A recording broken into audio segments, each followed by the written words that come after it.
सदाशिवसमारम्भां शङ्कराचार्यमध्यमाम् अस्मदाचार्यपर्यन्तां वन्दे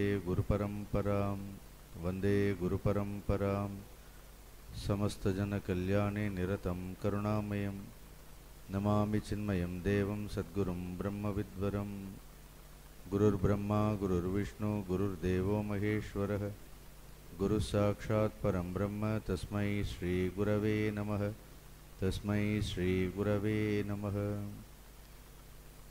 ஐந்து கரத்தனை ஆனை முகத்தனை இந்தின் இளம்பிறை போலும் ஏற்றனை நந்தி மகந்தனை ஞான குழந்தினை புந்தியில் வைத்தடி போற்றுகின்றேன். அறிவு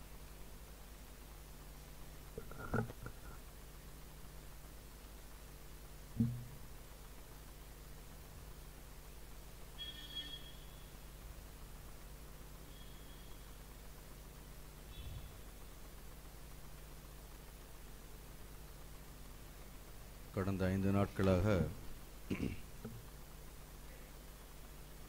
திருமந்திரம் முதலாம் தந்திரம் உபதேச பாடல்களினுடைய விளக்கங்கள் பார்த்து வருகின்றோம். நேற்று 9வது பாடல் 10வது பாடல் இந்த 2 பாடலுடைய விளக்கங்கள் பார்த்தோம். 9வது பாடலில் வித்தை கெடுத்து வியாக்கிரத்தே மிக சுத்த துரியம் பிறந்து துடக்கிற என்று சொன்னார். நேற்று ஒரு விளக்கம் பார்த்தோம். எவ்வாறு இந்த ஜீவன் சிவமாவதை நரியை பரியாக்கி பரியை எவ்வாறு புலியாக்குகின்றார். இந்த வியாக்கிரம் என்கின்ற சொல்லுக்கு நேரடியாகவே ஒரு பொருள் எடுத்துக்கொள்ளலாம். இந்த குருநாதர் வருவதற்கு முன்பாக, இந்த ஞானம் தோன்றுவதற்கு முன்பாக அந்த ஜீவனுடைய இயல்பை குறித்து சொல்லும் பொழுது அது பசுத்தன்மை வாய்ந்ததுன்னு சொன்னோம். ஜீவனை பசு என்று பார்த்தோம். பசு என்றால் பஷ்யதீதி பசு, ஏதோ ஒன்று எல்லாவற்றையும் பார்த்து தான் பார்ப்பதையெல்லாம் மேய்கின்றதோ அதற்கு பெயர் பசுன்னு பெயர். இப்போ அதே பசு புலியை எடுத்துன்னு வச்சுக்க வேண்டியதான். புலி பசித்தாலும் புல்லை தின்னாதுன்னு சொல்வார்கள். ஜஸ்ட் நேர் எதிர். எப்படி புலி பசித்தாலும் புல்லை தின்னாது, அது எப்பொழுதும் ஜாகிரதையோடு இருக்கும்.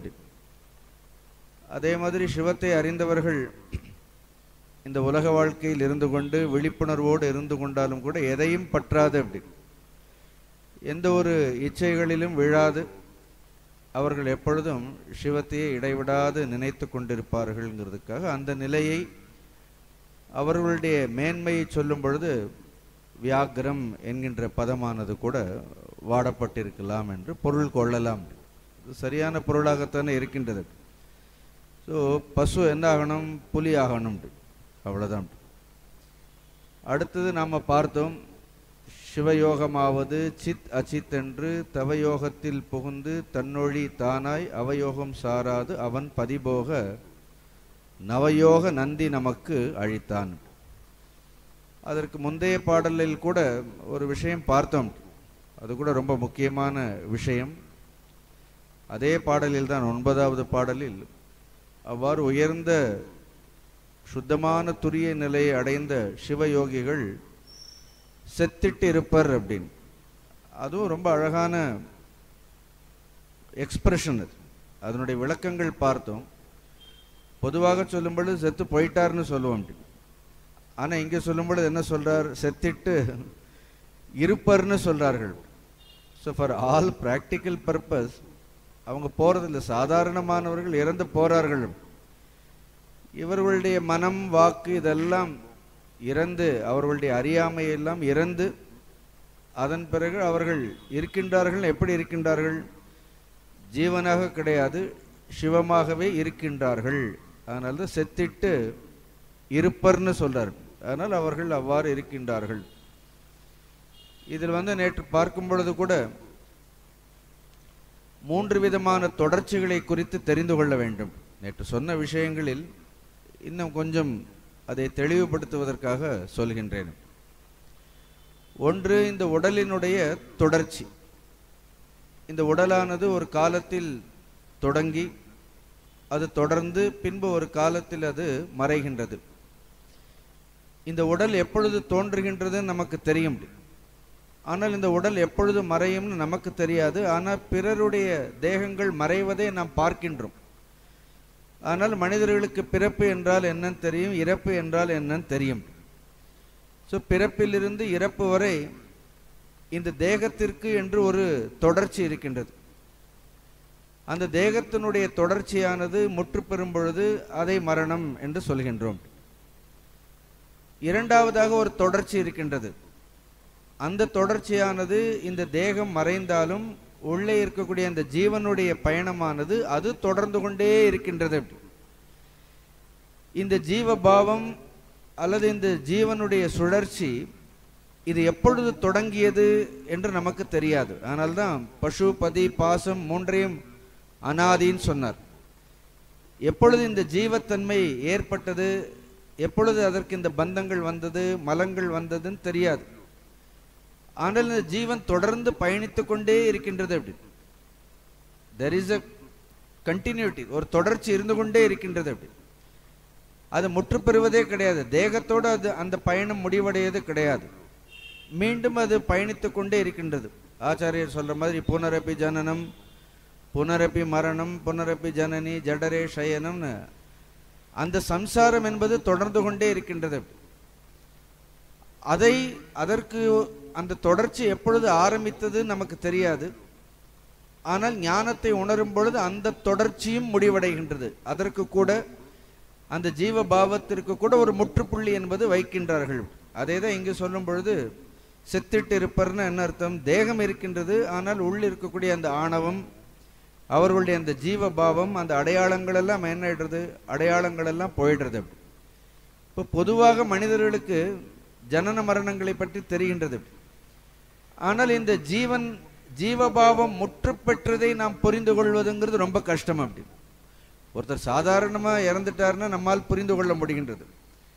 ஆனால் ஒருவர் இந்த உலக விஷயங்களுடைய வினைகளிலிருந்து முழுமையாக தன்னை முடித்து கொண்டு விட்டார், அவருடைய வினைகளுக்கெல்லாம் அது முற்றுப்புள்ளி வைத்து விட்டாருங்கிறது நமக்கு பார்த்தால் தெரியாது.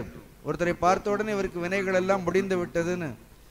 ஆனால் தான் பார்ப்பதற்கு ஞானிகளாக இருந்தாலும் எப்படி இருப்பார்கள்? நம்மை போன்றுதான் இருப்பார்கள். அவர்கள் வினை முடிந்து விட்டதுங்கிறது அது நாம் பார்த்து தெரிந்து கொள்ளக்கூடிய விஷயம் கிடையாது. அது நமக்கு தெரியாது. இது ஒரு தொடர்ச்சி. ஆனால் இதற்கு கூட இது எப்பொழுது ஆரம்பித்ததுன்னு தெரியாது. ஆனால் இதற்கு என்ன உண்டு? நிச்சயமாக அந்த ஜீவபாவத்திற்கு ஒரு முடிவு உண்டு.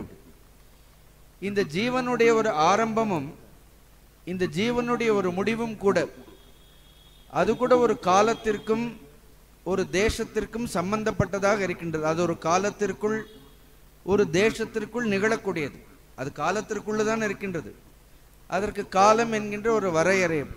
So there is a limitation of time, there is a limitation of space. இந்த ரெண்டு இருக்கிறது.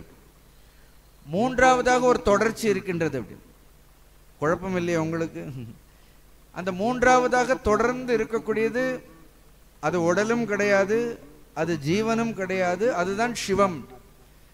அந்த தொடர்ச்சி எப்பொழுது ஆரம்பித்ததுன்னு தெரியாது. இப்ப பதி சொன்னோம் இல்லையா, பதியும் அனாதின்னு. பதி எப்பொழுது தோன்றினார், சிவம் எப்பொழுது தோன்றியதுன்னு தெரியவே தெரியாது. அந்த தொடர்ச்சிக்கு என்ன கிடையாது? அதற்கு முடிவும் கிடையாது. அதனால்தான் அதற்கு ஆதியும் இல்லை அந்தமும் இல்லைன்னு அண்ணாமலையார்னு சொல்றாம இல்லையா, அது ஆதி அந்தமில்லாத ஒரு தொடர்ச்சி. அந்த தொடர்ச்சி காலத்திற்கும் அப்பாற்பட்டது, தேசத்திற்கும் அப்பாற்பட்டது. It transcends all time and space. அதனால்தான் அது சுத்தமான சத்வஸ்து. அதை சொல்லும் பொழுது அது சத்தாக இருக்கின்றது, சித் வஸ்துவாக இருக்கின்றது, ஆனந்த வஸ்துவாக இருக்கின்றது. அது எப்பொழுதும் இருக்கின்றது. அப்படி எல்லா காலத்திலும் இருக்கின்றது. அது காலத்திற்கு அப்பாற்பட்டு இருக்கின்றது. அதுதான் இந்த ஜீவனுடைய உண்மையான இயல்பு. நம்முடைய உண்மையான இயல்பு.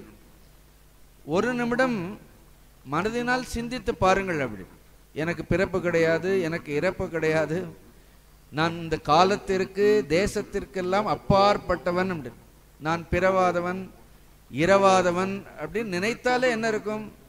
அது நினைத்தாலே ஒரு இன்பம் வர வேண்டும். ஓ, இதுதான் நானான், இதுதான் என்னுடைய உண்மையான ஸ்வரூபம். அதைத்தான் ஸ்வரூப லட்சணம் என்று சொல்வார்கள். அதை அறிந்து கொள்வதுதான் விடுதலை. எப்பொழுது ஒருவன் அதை அறிந்து கொள்கின்றானோ அவன் அப்பொழுது முழுமையாக எல்லா பந்தங்களில் இருந்தும் விடுபடுகின்றான். அதனாலதான் அதை தான் சித்துன்னு சொல்றோம். இப்ப நேற்று பாடலில் பார்க்கும் பொழுது சிவயோகம்னா என்ன அர்த்தம்? சித்து அச்சித்து. அதனால ஜீவன் கூட, இந்த ஜீவபாவம் கூட அச்சித்னு சொல்லிடுறாரு. இந்த ஜீவன் கூட உண்மை கிடையாது. ஆனால் இருக்கக்கூடியது பொருள் என்ன? ஒரே ஒரு பொருள் தான் இருக்கின்றது. உள்ள பொருள் என்ன? ஒன்றுதான். அந்த ஒன்றிற்கு மாறாக நாம சொல்லக்கூடிய பார்க்கக்கூடிய அனைத்தும் எவ்வாறு இருக்கின்றது? நாம் பார்க்கக்கூடிய அனைத்துமே அவையெல்லாம் தோற்றங்களே தவிர அவற்றிற்கு உண்மை தன்மை கிடையாது. அவை அனைத்துமே அச்சித். இவ்வாறாக புரிந்து கொண்டு தவயோகத்தில் புகுந்து தன்னொளி தானே அப்படி தவம் செய்கிறார். தான் இந்த உடல் கிடையாது, மனம் கிடையாது, புத்தி கிடையாது, இந்த அகங்காரமும் கூட நான் கிடையாதுன்னு அப்படி ஒரு சிந்தனை, அந்த சிந்தனையோடு தவயோகம், அதுதான் தவம். நான் பொதுவாக சொல்வேன், தவம்னா என்ன அர்த்தம்? நம்மளுடைய பலவீனங்கள், நம்முடைய இயலாமை, நம்முடைய ஆற்றாமை, நம்முடைய ஆணவம், இதையெல்லாம் கழட்டு வைக்கிறதுக்கு பெயர் தான் தவம்னு பெயர். தப்பை எரித்தலே தவம். நம்மிடத்தில் இருக்கக்கூடிய எல்லா அறியாமைகளையும் முழுமையாக எரிப்பதற்கு பெயர் தவம். அப்படி அவர்கள் எல்லாவற்றையும் எரித்துவிட்டு எப்படி இருக்கின்றார்கள்? தவயோகத்துள் புக்கு தன்னொளி தானாய் அவயோகம் சாராது. அதன் பிறகு என்ன? அவர்கள் இந்த உலகத்தில் இருக்கின்றார்கள், அதுக்காக சாப்பிடாம இல்லை, தூங்காமல் இல்லை. பட் அவர்களுக்கு பிரத்யேகமாக இந்த உலக விஷயங்களின் மீது என்ன கிடையாது? எந்த ஒரு இச்சையும் கிடையாது. அவர்களுக்கு ஷப்த் காது கேட்கும், கண்ணால் பார்ப்பார்கள், எல்லாம் உணர்ச்சிகள் எல்லாம் இருக்கும். அதுக்கு உணர்ச்சிகளே இல்லாமல் எல்லாம் அப்படிலாம் மறத்து போயெல்லாம் இருக்க மாட்டார்கள். ஆனால் எல்லா உணர்ச்சிகளும் அவர்களுடைய கட்டுப்பாட்டில் இருக்கும். அவர்கள் எல்லாவற்றையும் தங்களுடைய வசத்தில் வைத்திருக்கின்றார்கள். இந்த தட்சிணாமூர்த்தி சுவாமியை பார்த்தோன்னா அவர் காலடியில் ஒருத்தர் இருப்பாரா இல்லையா? அவர் முதல்ல தலையில் இருந்திருப்பார் போல இருக்கு. ஏன்னா அவர் தான் முயலவன்னு சொல்வார்கள். அதுதான் ஒரு ராட்சசர். இந்த குணங்கள் எல்லாம் முதல்ல என்ன இருக்கும்? நம்ம தலைமையில உட்கார்ந்து ஆடும். அப்புறம் அது எங்கே வந்துடும்? அது எல்லாம் நம்முடைய கட்டுப்பாட்டில் அதெல்லாம் வந்துடும். அப்புறம் பார்க்கிற விஷயங்கள், கேட்கிற விஷயங்கள் எதுவும் என்ன செய்யாது? எதுவுமே நம்முடைய மனதை, நம்முடைய புத்தியை ஒரு பொழுதும் அது பாதிக்காது. அதற்கு பெயர் தான், அதுவும் அவயோகம். இப்போ எத்தனை யோகம் சொல்லிட்டாரு? ஒன்று சிவயோகம், ரெண்டாவது என்ன தவயோகம், மூன்றாவது என்ன அவயோகம். இப்ப ஆசையே அவருக்கு யோகமாக இருக்கின்றது பாருங்க. நமக்கு அது அவபோகம். நமக்கு ஆசைகள் எல்லாம் போகமாக இருக்கின்றது. அப்படி அவர்களிடத்தில் ஒரு ஆசை தோன்றினாலும் கூட, ஒரு இச்சை தோன்றினாலும் கூட, அவர்களுடைய ஆசை கூட எப்படி இருக்கும்? அது யோகமாகத்தான் இருக்கும். ஞானிகளுக்கு ஒரு ஆசை தோன்றினால், ஞானிகளுக்கு ஒரு சங்கல்பம் தோன்றினால், அது அந்த ஆசை கூட எது சம்பந்தப்பட்டதாக இருக்கும்? அப்ப அதுக்காக அவர்களுக்கு ஆசைகள் இல்லாமல் இருக்காது. அவர்களுடைய சங்கல்பங்கள் எல்லாமே, ஆசைகள் எல்லாமே சத்தியத்திலிருந்து தோன்றியதாக இருக்கும். அதனால்தான் சத்திய சங்கல்பா எனமகன்னு சொல்கின்றோம். இவ்வளவு ஒவ்வொரு வார்த்தையும் எப்படி போட்டிருக்கிறார் பாருங்க. அவம் இருக்கின்றது, ஆசை இருக்கின்றது. ஆனால் அந்த ஆசை எப்படி இருக்கின்றது? அது யோகமாக இருக்கின்றது. நமக்கு ஆசைகள் எல்லாம் எப்படி இருக்கின்றது? அதை நிறைவேற்ற வேண்டும், நிறைவேற்ற வேண்டும் ஒரு துடிப்பு. அதை நிறைவேற்ற முடியலன்னா நமக்கு என்ன ஆகுது? நமக்கு ஒரு வருத்தம், நமக்கு ஒரு கவலைன்னு. ஆனால் அவர்களுக்கு என்ன கிடையாது? they have to just think. அவர்களுடைய இப்ப புரியுறதா அவங்களுக்கு? அவர்களுடைய இச்சை கிரியையாக மாறும். அந்த கிரியைக்கு பின்னாடி என்ன இருக்கும்? ஞானம் இருக்கும். இன்னும் சொல்ல போனால் அந்த ஞானத்திலிருந்து என்ன ஆகின்றது? ஒரு இச்சை தோன்றுகின்றது. நமக்கு வரக்கூடிய ஆசைகள் எல்லாம் அஜ்ஞானத்திலிருந்து எழுகின்றது. All our desires they are born out of ignorance. ஒரு ஞானியினுடைய ஆசைங்கிறது எங்கிருந்து வருகின்றது? எங்கிருந்து வருகின்றது என்றால் it is born out of wisdom. ஞானத்திலிருந்து வருகின்றது. ஆனால்தான் திருமூலர் அதை கூட பாருங்க அவயோகம்னு சொல்லிட்டார். இதுதான் நவயோகம். திஸ் இஸ் a நியூ இதுதான் புது யோகம் அப்படியும் வச்சுக்கலாம். ஸோ சிவயோகம், தவயோகம், அவயோகம், அப்புறம் என்ன ஆகுது? தென் he is called நவயோகி. அப்படி நவயோகின்னு என்ன அர்த்தம்? எல்லா இந்த 9 தந்திரங்கள் சொல்றோமே, இதெல்லாம் அவர்களுடைய இந்த 9க்கும் கூட நிறைய விளக்கங்கள் எல்லாம் சொல்வார்கள். அவ்வளவு விளக்கங்கள் வேண்டாம், இது போரும். நந்தி நமக்கு அளித்தானேன்னா, இப்படிப்பட்ட யோகத்தை குருநாதராகிய நந்தி எனக்கு கொடுத்தார். அதை முழுமையாக நான் பெற்று என்ன பண்றேன், நான் அதை பெற்று முழுமையாக பயனடைந்தேன்னு சொல்றார். இந்த ஞானத்தை பெற்று, இந்த யோகத்தை பெற்று பெறுவது முக்கியம் இல்லை, அதை செயல்படுத்தணுமா இல்லையா? திருமூலர் சொல்றார், அதை முழுமையாக செயல்படுத்தி அதனுடைய முழு பயனையும் நான் பெற்றேன். அதுதானே அதனுடைய எவ்வளவு பெரிய பாக்கியம் அது. அது அடுத்த பாடலில் அதை கொடுத்தது நேற்று சொன்னேன் இல்லையா, அழித்தான் அழித்தான் அழித்தான். அப்பா கொடுப்பார், பையங்கள் எல்லாம் என்ன பண்ணுவார்கள், அப்பா அழித்தார், அப்புறம் பையன் என்ன பண்றான், அழித்தார் அப்படின்னு. அதே மாதிரி இங்க சிவம் இறைவன் என்ன பண்றார், he just gives out of his own compassion. அப்படி அந்த கருணையினால் அவர் கொடுத்து கொண்டே இருக்கின்றார். அப்படி இன்னொன்று ஆச்சரியம் என்னன்னா, எந்த எதிர்பார்ப்புமே இல்லாமல் கொடுத்து கொண்டே இருக்கின்றார். நீங்க குருநாதர் போன்ற மகான்களை எல்லாம், அவர்களெல்லாம் எதற்காக இவ்வளவு கஷ்டப்பட்டு ஊர் ஊராக சென்று இவ்வளவு ஞான, ஒரு அவசியம் கிடையாது. அவருடைய குருநாதர் சொன்னார், தேமேன் இங்கே இருந்தார். சுவாமிஜியினுடைய குருநாதர் சொன்னார், தப்போவன் மகராஜ் சொன்னார், நீ இங்கேயே இரு, இதை போய் என்ன பண்ண போறேன்னு. ஆனா அவரால் இருக்க முடியல. அத்தனை வருடங்கள் இவர்கள் எல்லாம் ஏன் இப்படி ஓய்வு உழைச்சல் இல்லாமல் அவர்கள் உழைத்திருக்கின்றார்கள்? காரணம் என்னவென்றால், எந்த ஒன்றை தான் அடைந்தார்களோ அதை எல்லோரும் அடைய வேண்டும் அப்படின்னு, எல்லோருக்கும் கொடுக்க வேண்டும்ங்கிற, யாராவது ஒருவராவது அதில் என்ன பண்ணுவார்கள், அதில் பயன் அடைவார்கள், பயன் பெறாமல் இருக்க மாட்டார்கள். அதனால தான் அழித்தான் அழித்தான் அழித்தான் என்ன பண்ணணும், கொடுத்திருக்கிறார். அதை வாங்கி பத்திரமா என்ன பண்ணணும், பயன்படுத்த வேண்டும். we should put everything into use. அதனால தான் every instruction is a treasure. குருவினிடத்திலிருந்து வரக்கூடிய ஒவ்வொரு உபதேசமும் ஒரு பொக்கிஷம். It carries so much value. நாம இந்த உலக பொருள்களுக்கெல்லாம் ஏதோ பெரிய பொக்கிஷம் பொக்கிஷம் பொக்கிஷம் அதையெல்லாம் பூட்டி பூட்டி பூட்டி வச்சு அப்பப்ப எடுத்து வேற பார்த்துக்கிறோம், பத்திரமா இருக்கா பத்திரமா இருக்கா பத்திரமா இருக்கா. But this is the real treasure. Every instruction. இன்றைக்கும் கூட நான் பெரிய பெரிய மகான்கள் இடத்திலிருந்து அவர்கள் சொன்ன ஒரு வார்த்தை கூட மறந்து போகலை. Everyday I keep remembering it. இப்ப இன்னும் நன்றாக புரிகின்றது. அவர்கள் சொன்ன ஒவ்வொரு வார்த்தை சாதாரணமாக சொன்னது கூட அது ஒரு உபதேசமாக இருந்திருக்கின்றது. அவர்கள் திருமந்திரமாக சொல்லியிருக்க வேண்டிய அவசியம் இல்லை, கீதையாக சொல்ல வேண்டிய அவசியம் இல்லை. சில நேரங்களில் சாதாரணமாக கூட ஒரு உயர்ந்த விஷயத்தை அவர்கள் குறிப்பால் உணர்த்தி இருக்கின்றார்கள். அதனால்தான் ஒவ்வொரு வார்த்தையும், குருவினிடத்தில் இருக்கக்கூடிய வார்த்தையை, அதனுடைய மதிப்பினை நாம் நன்கு உணர்ந்து அதை பத்திரப்படுத்தி வைத்துக் கொள்ள வேண்டும். புரியுறதா? அதுக்கு பெயர் தான் ஸ்மரணம்னு பெயர். இல்லைன்னா மரணம். அந்த ஸ்மரணத்திலே என்ன உண்டு, அந்த வார்த்தையிலே மரணம்னு ஒன்று இருக்கிறது. ஏன்னோ ஸ்மரணம்னா we should keep remembering it. திரும்ப திரும்ப திரும்ப என்ன பண்ணணும், அதை உருப்போடணும்னு சொல்லுவோம். கீதையில பகவான் சொல்ல, அந்த காலேச்ச மாமேவ ஸ்மரன் முக்துவான்னு சொல்லுவார். கடைசி காலத்திலேயாவது யாராவது இதை நினைத்து கொண்டே இருந்தார்கள் என்றால் என்ன கிடையாது, அவர்கள் கூட இந்த மரணத்தில் இருந்து விடுபட்டு விடுவார்கள். அதனால மரணத்தை வெல்வதற்கான ஒரு ஞானம், அப்படிப்பட்ட உயர்ந்த ஞானம் அழித்தான் அழித்தான். அது 4 தடவை அதே போட்டுட்டார், அழித்தான் அழித்தான் அழித்தான் அழித்தான். அது சும்மா போடலை. அதனுடைய பெருமையை அவர்கள் அவ்விதமாக உணர்ந்திருக்கின்றார்கள். என்ன கொடுத்தார்?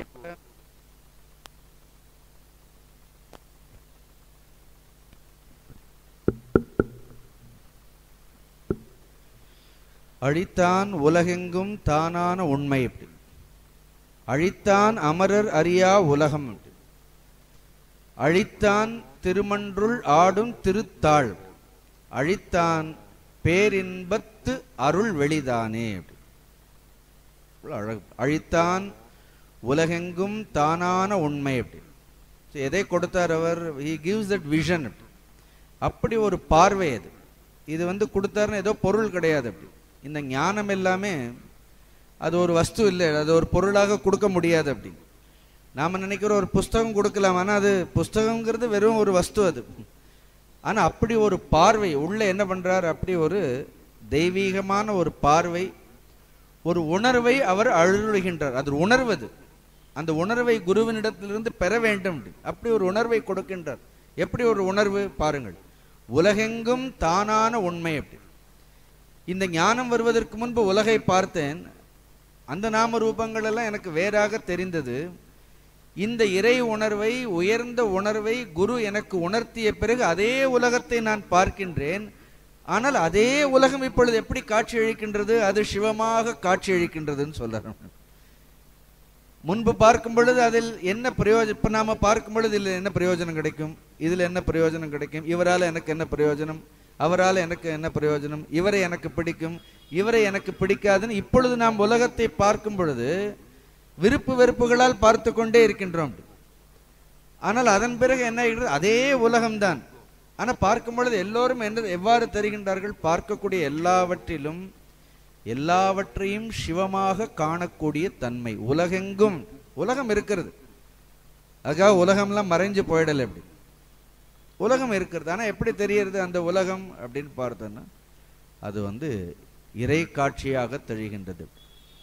இது கீதையில் இந்த ஸ்லோகங்கள் எல்லாம் இருக்கின்றது. பகவான் அர்ஜுனனுக்கு சொல்வார் 10வது அத்தியாயத்தில் சொல்லும் பொழுது, யத்யத் விபூதிமத் சத்வம் ஸ்ரீமத் ஊர்ஜிதம் ஏவவா தத்ததேவ அவகச்சத்வம் மம தேஜோம்ஷ சம்பவம். ரொம்ப அழகான ஸ்லோகம்.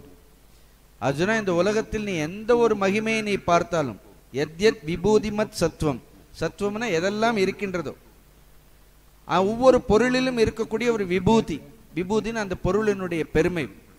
ஸ்ரீமத் அதில் இருக்கக்கூடிய அது மங்களகரமாக அது காட்சி அளிக்கக்கூடியது.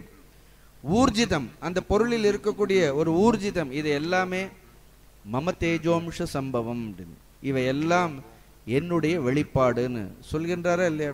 கீதையில பார்க்கிறோம். அது மட்டும் இல்லை, ஏதாம் விபூதிம் யோகம் ச மமயோவேத்தி தத்வதக சோவி கம்பேன யுஜ்யத்தே நாஸ்தியத்திர சம்சயகன். இதெல்லாம் என்னுடைய விபூதி, இதெல்லாம் என்னுடைய யோகம். யார் இதை இவ்வாறு அறிந்து கொள்கின்றார்களோ, அப்படி ஒரு பார்வையே மாறிடுறது. இதுக்கு முன்னாடி இந்த உலகத்தை பார்த்ததற்கும் அதன் பிறகு இந்த உலகத்தை பார்ப்பதற்கும் என்ன இருக்கின்றது? உபநிடதங்கள் தான். இது உபநிடதம் சொல்லும்போது ஈஷாவாஸ்யமிதம் சர்வம் தான் பெரிய உபநிடதம். சின்ன மந்திரம், 20 மந்திரங்கள் தான். ஆனால் அந்த மந்திரம் அவ்வளவு பிரசித்தமான மந்திரம். ஈஷாவாஸ்யமிதம் சர்வம் எத்கிஞ்ச ஜகத்யாம் ஜகத். இந்த உலகமும் உலகத்தில் இருக்கக்கூடிய அனைத்துமே எவ்வாறு ஈஷாவாஸ்யம்னா இவை எல்லாமே ஈசனால் இறைவனால் மறைக்கப்பட்டது போன்று.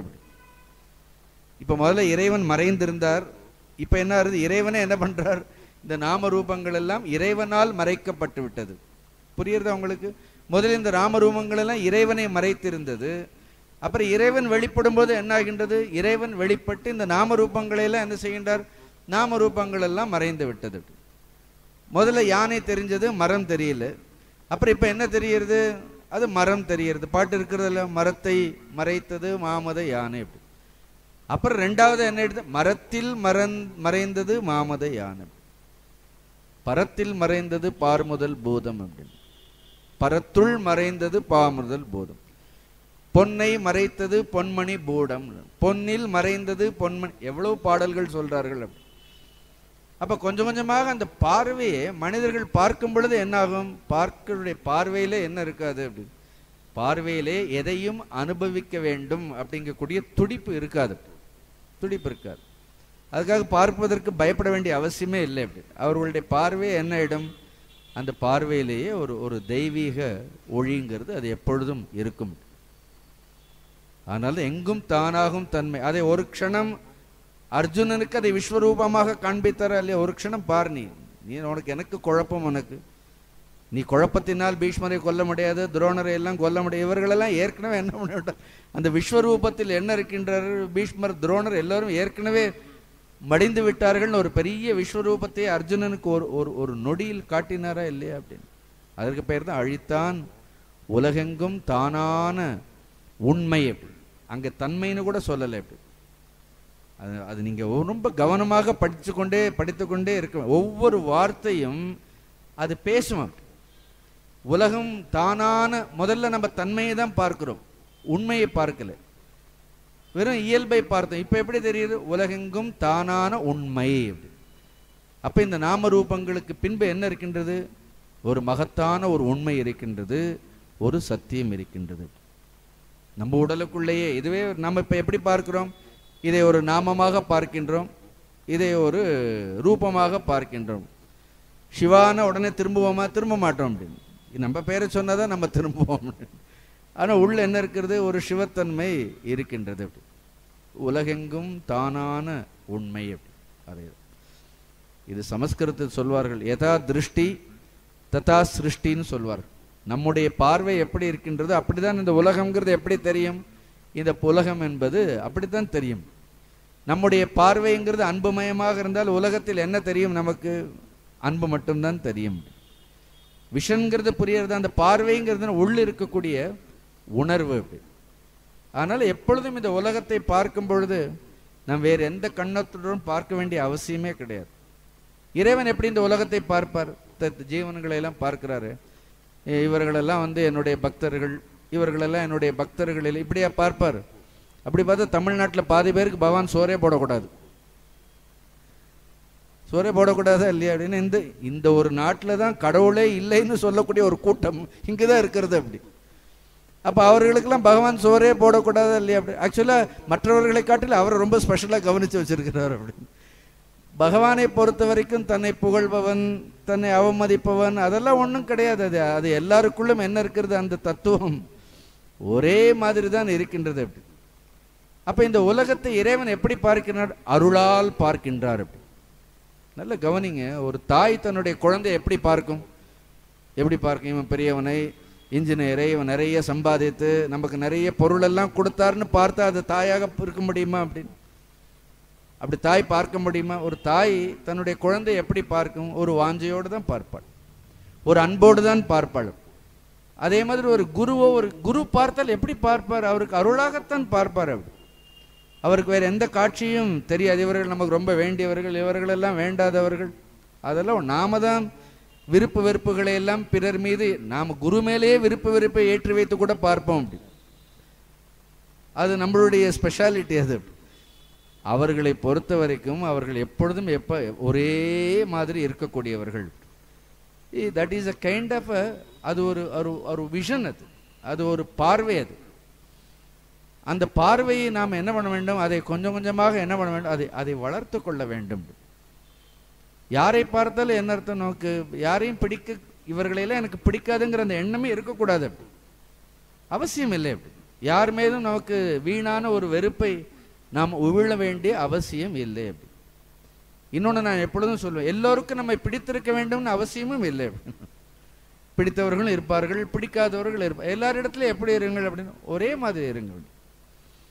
அதற்கு பெயர் தான் அழித்தான் உலகெங்கும் தானான உண்மை. இந்த ஒரு பாட்டை எடுத்து அடுத்த முறை யாரையாவது பார்க்கும்போது விருப்பு வந்தால் உடனே பாருங்க, உலகெங்கும் தானான உண்மைன்னு பாருங்க. இல்லைன்னா நாம் ஒவ்வொருத்தரும் இந்த உலகத்தை பார்க்கும்போது ஒரு உண்மை வச்சிருக்கோம் இல்லையா? ஒவ்வொருத்தருக்கும் ஒரு உண்மை வச்சிருக்கிறோம். அப்படி இல்லை, இது ஒரு பொதுவான உண்மை. அப்படின்னு இந்த உலகத்தை பார்க்கும் பொழுது அதனால ஞானிகள் எல்லாம் எப்படி பார்க்கின்றார்கள்? ஞானிகள் எல்லாம் ஒரே மாதிரி பார்க்கின்றார்கள், ஒரே மாதிரி பார்க்கின்றார்கள். அவர்களுடைய பார்வையில் என்ன இருக்காது? எந்த ஒரு வேற்றுமையும் இருக்காது. அதனால்தான் அழித்தான் அமரர் அறியா உலகம். அப்படி இப்படி ஒரு இங்க உலகம்னா மேல இருக்கக்கூடிய பாட்டு கூட உலகம்னா உடனே நீங்க உலகம்னு நினைக்க வேண்டாம். சமஸ்கிருதத்துல உலகம்ங்கிறதுக்கு சமஸ்கிருதத்துல இருந்து லோகம்னு அர்த்தம். அதே தான் தமிழில் உலகம்னு சொல்றோம். இங்க லோகம்ங்கிறதுக்கு சமஸ்கிருத வார்த்தைக்கு ஒரு அர்த்தம் என்னன்னா அனுபவம்னு அர்த்தம். லோக்கியத்தே அனேன இதி லோகன்னு. லோகம்னா அனுபவம். அப்படி ஒரு அனுபவத்தை கொடுத்தான். அப்படி ஒரு அனுபவம். அதனால அழித்தான் அமரர் அறியா உலகம்னு என்ன அர்த்தம்? அமரர்கள் அறிந்த உலகம் ஒன்று இருக்கிறதா? அப்படி ஒரு அனுபவம் தேவர்களுக்கும் கூட கிடைக்காத ஒரு அனுபவம். தேவர்களுடைய அனுபவம் கூட என்ன அர்த்தம்? அது கூட சாஸ்வதமானது கிடையாது. அவர்கள் புண்ணியங்கள் இருக்கின்ற வரை தேவலோகத்தில் இருப்பார்கள். கீதை சொல்லுங்க, க்ஷீணே புண்ணிய மர்த்தியலோகம் விஷன். புண்ணியங்கள் போனால் திரும்ப அவர்களும் என்ன பண்ணணும்? அந்த தேவர்கள் கூட சாதாரண மானுடரை போன்றுதான் பிறக்கணும். இந்த மகாபாரதத்தில் கதையெல்லாம் படிக்கலையா? அப்படின்னு அந்த நகுஷன் தேவலோகத்திற்கு போய் பெரிய இந்திரன் ஆகிறான். கடைசியில் எப்படி விழுந்தான் பூமியில? திருப்பி மலைப்பாம்பாக விழுந்தார்கள் அப்படின்னு. அப்படி இந்திரனாக இருந்தவன் அகஸ்தியருடைய சாபத்தினால் அவன் மலைப்பாம்பாக விழுந்தான். அப்படி அப்ப அவர்களுடைய என்ன அனுபவம் இருக்கின்றது? பெரிய இந்திர பதவியில் என்ன இருக்கிறது? அமரர் லோகம் என்ன இருக்கிறது? அமரம்.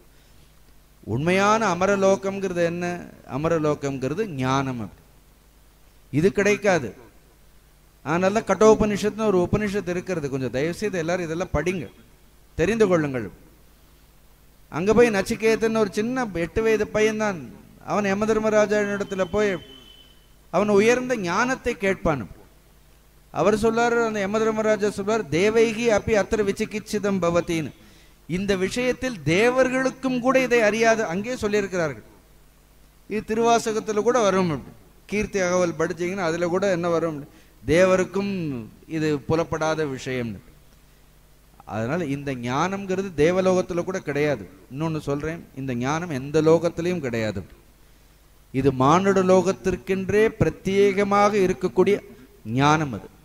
அதனால ஞானத்தை பெற வேண்டும் என்றால் என்ன சரீரத்தை எடுத்தாக வேண்டும்? மானுட சரீரத்தில் தான் இந்த ஞானம் என்பது சாத்தியம். அதனால்தான் இதை அரிது அரிது மானிடராய் பிறத்தல் அரிதுன்னு ஏன் சொல்றோம்? வேறு எந்த தேகத்திலும் தான் யார் என்கின்ற அந்த ஞானம் என்ன ஆகாது? இந்த ஞானம் தெரியாது.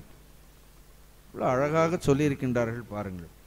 அதனால இங்க சொல்லும் பொழுது அழித்தான் அமரர் அறியா உலகம்னு எங்கேயோ ஒரு உலகத்துக்கெல்லாம் கூட்டிட்டு போகல. அவர் ஒன்றும் உடனே கொண்டு போய் விஷ்ணு லோகத்துல வைக்கல, கோலோகத்துல வைக்கல, அதெல்லாம் கூட இல்லை. இங்க லோகம்னா என்ன அர்த்தம்? லோகம்னா அனுபவம்னு அர்த்தம். தனது சிவானுபவத்தை கொடுத்தார். அது அமரர்களால் கூட என்ன பண்ண முடியாது? அந்த அனுபவத்தை பெற முடியாது. அப்ப இந்த மானுட பிறவிங்கிறது எவ்வளவு பெரிய. சில நேரம் நாம் ஏதோ பிறந்ததுக்கு இவ்வளவு சலிச்சுக்கிறோமே, ஏன் தான் பிறந்தேனோன்னு சொல்றோம். இப்படி ஒரு முறை சலிச்சால் அடுத்த முறை கண்டிப்பா இது கிடைக்காது அப்படின்னு.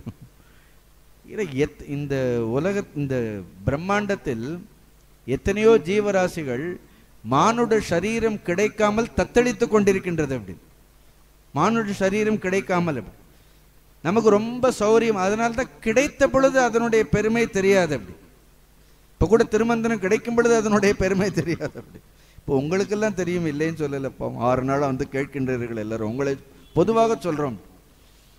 ஒரு விஷயம் நமக்கு கிடைத்த பொழுது அதனுடைய பெருமை நமக்கு தெரியாது. நான் கூட ஒவ்வொரு நாளும் பயப்படுவேன்.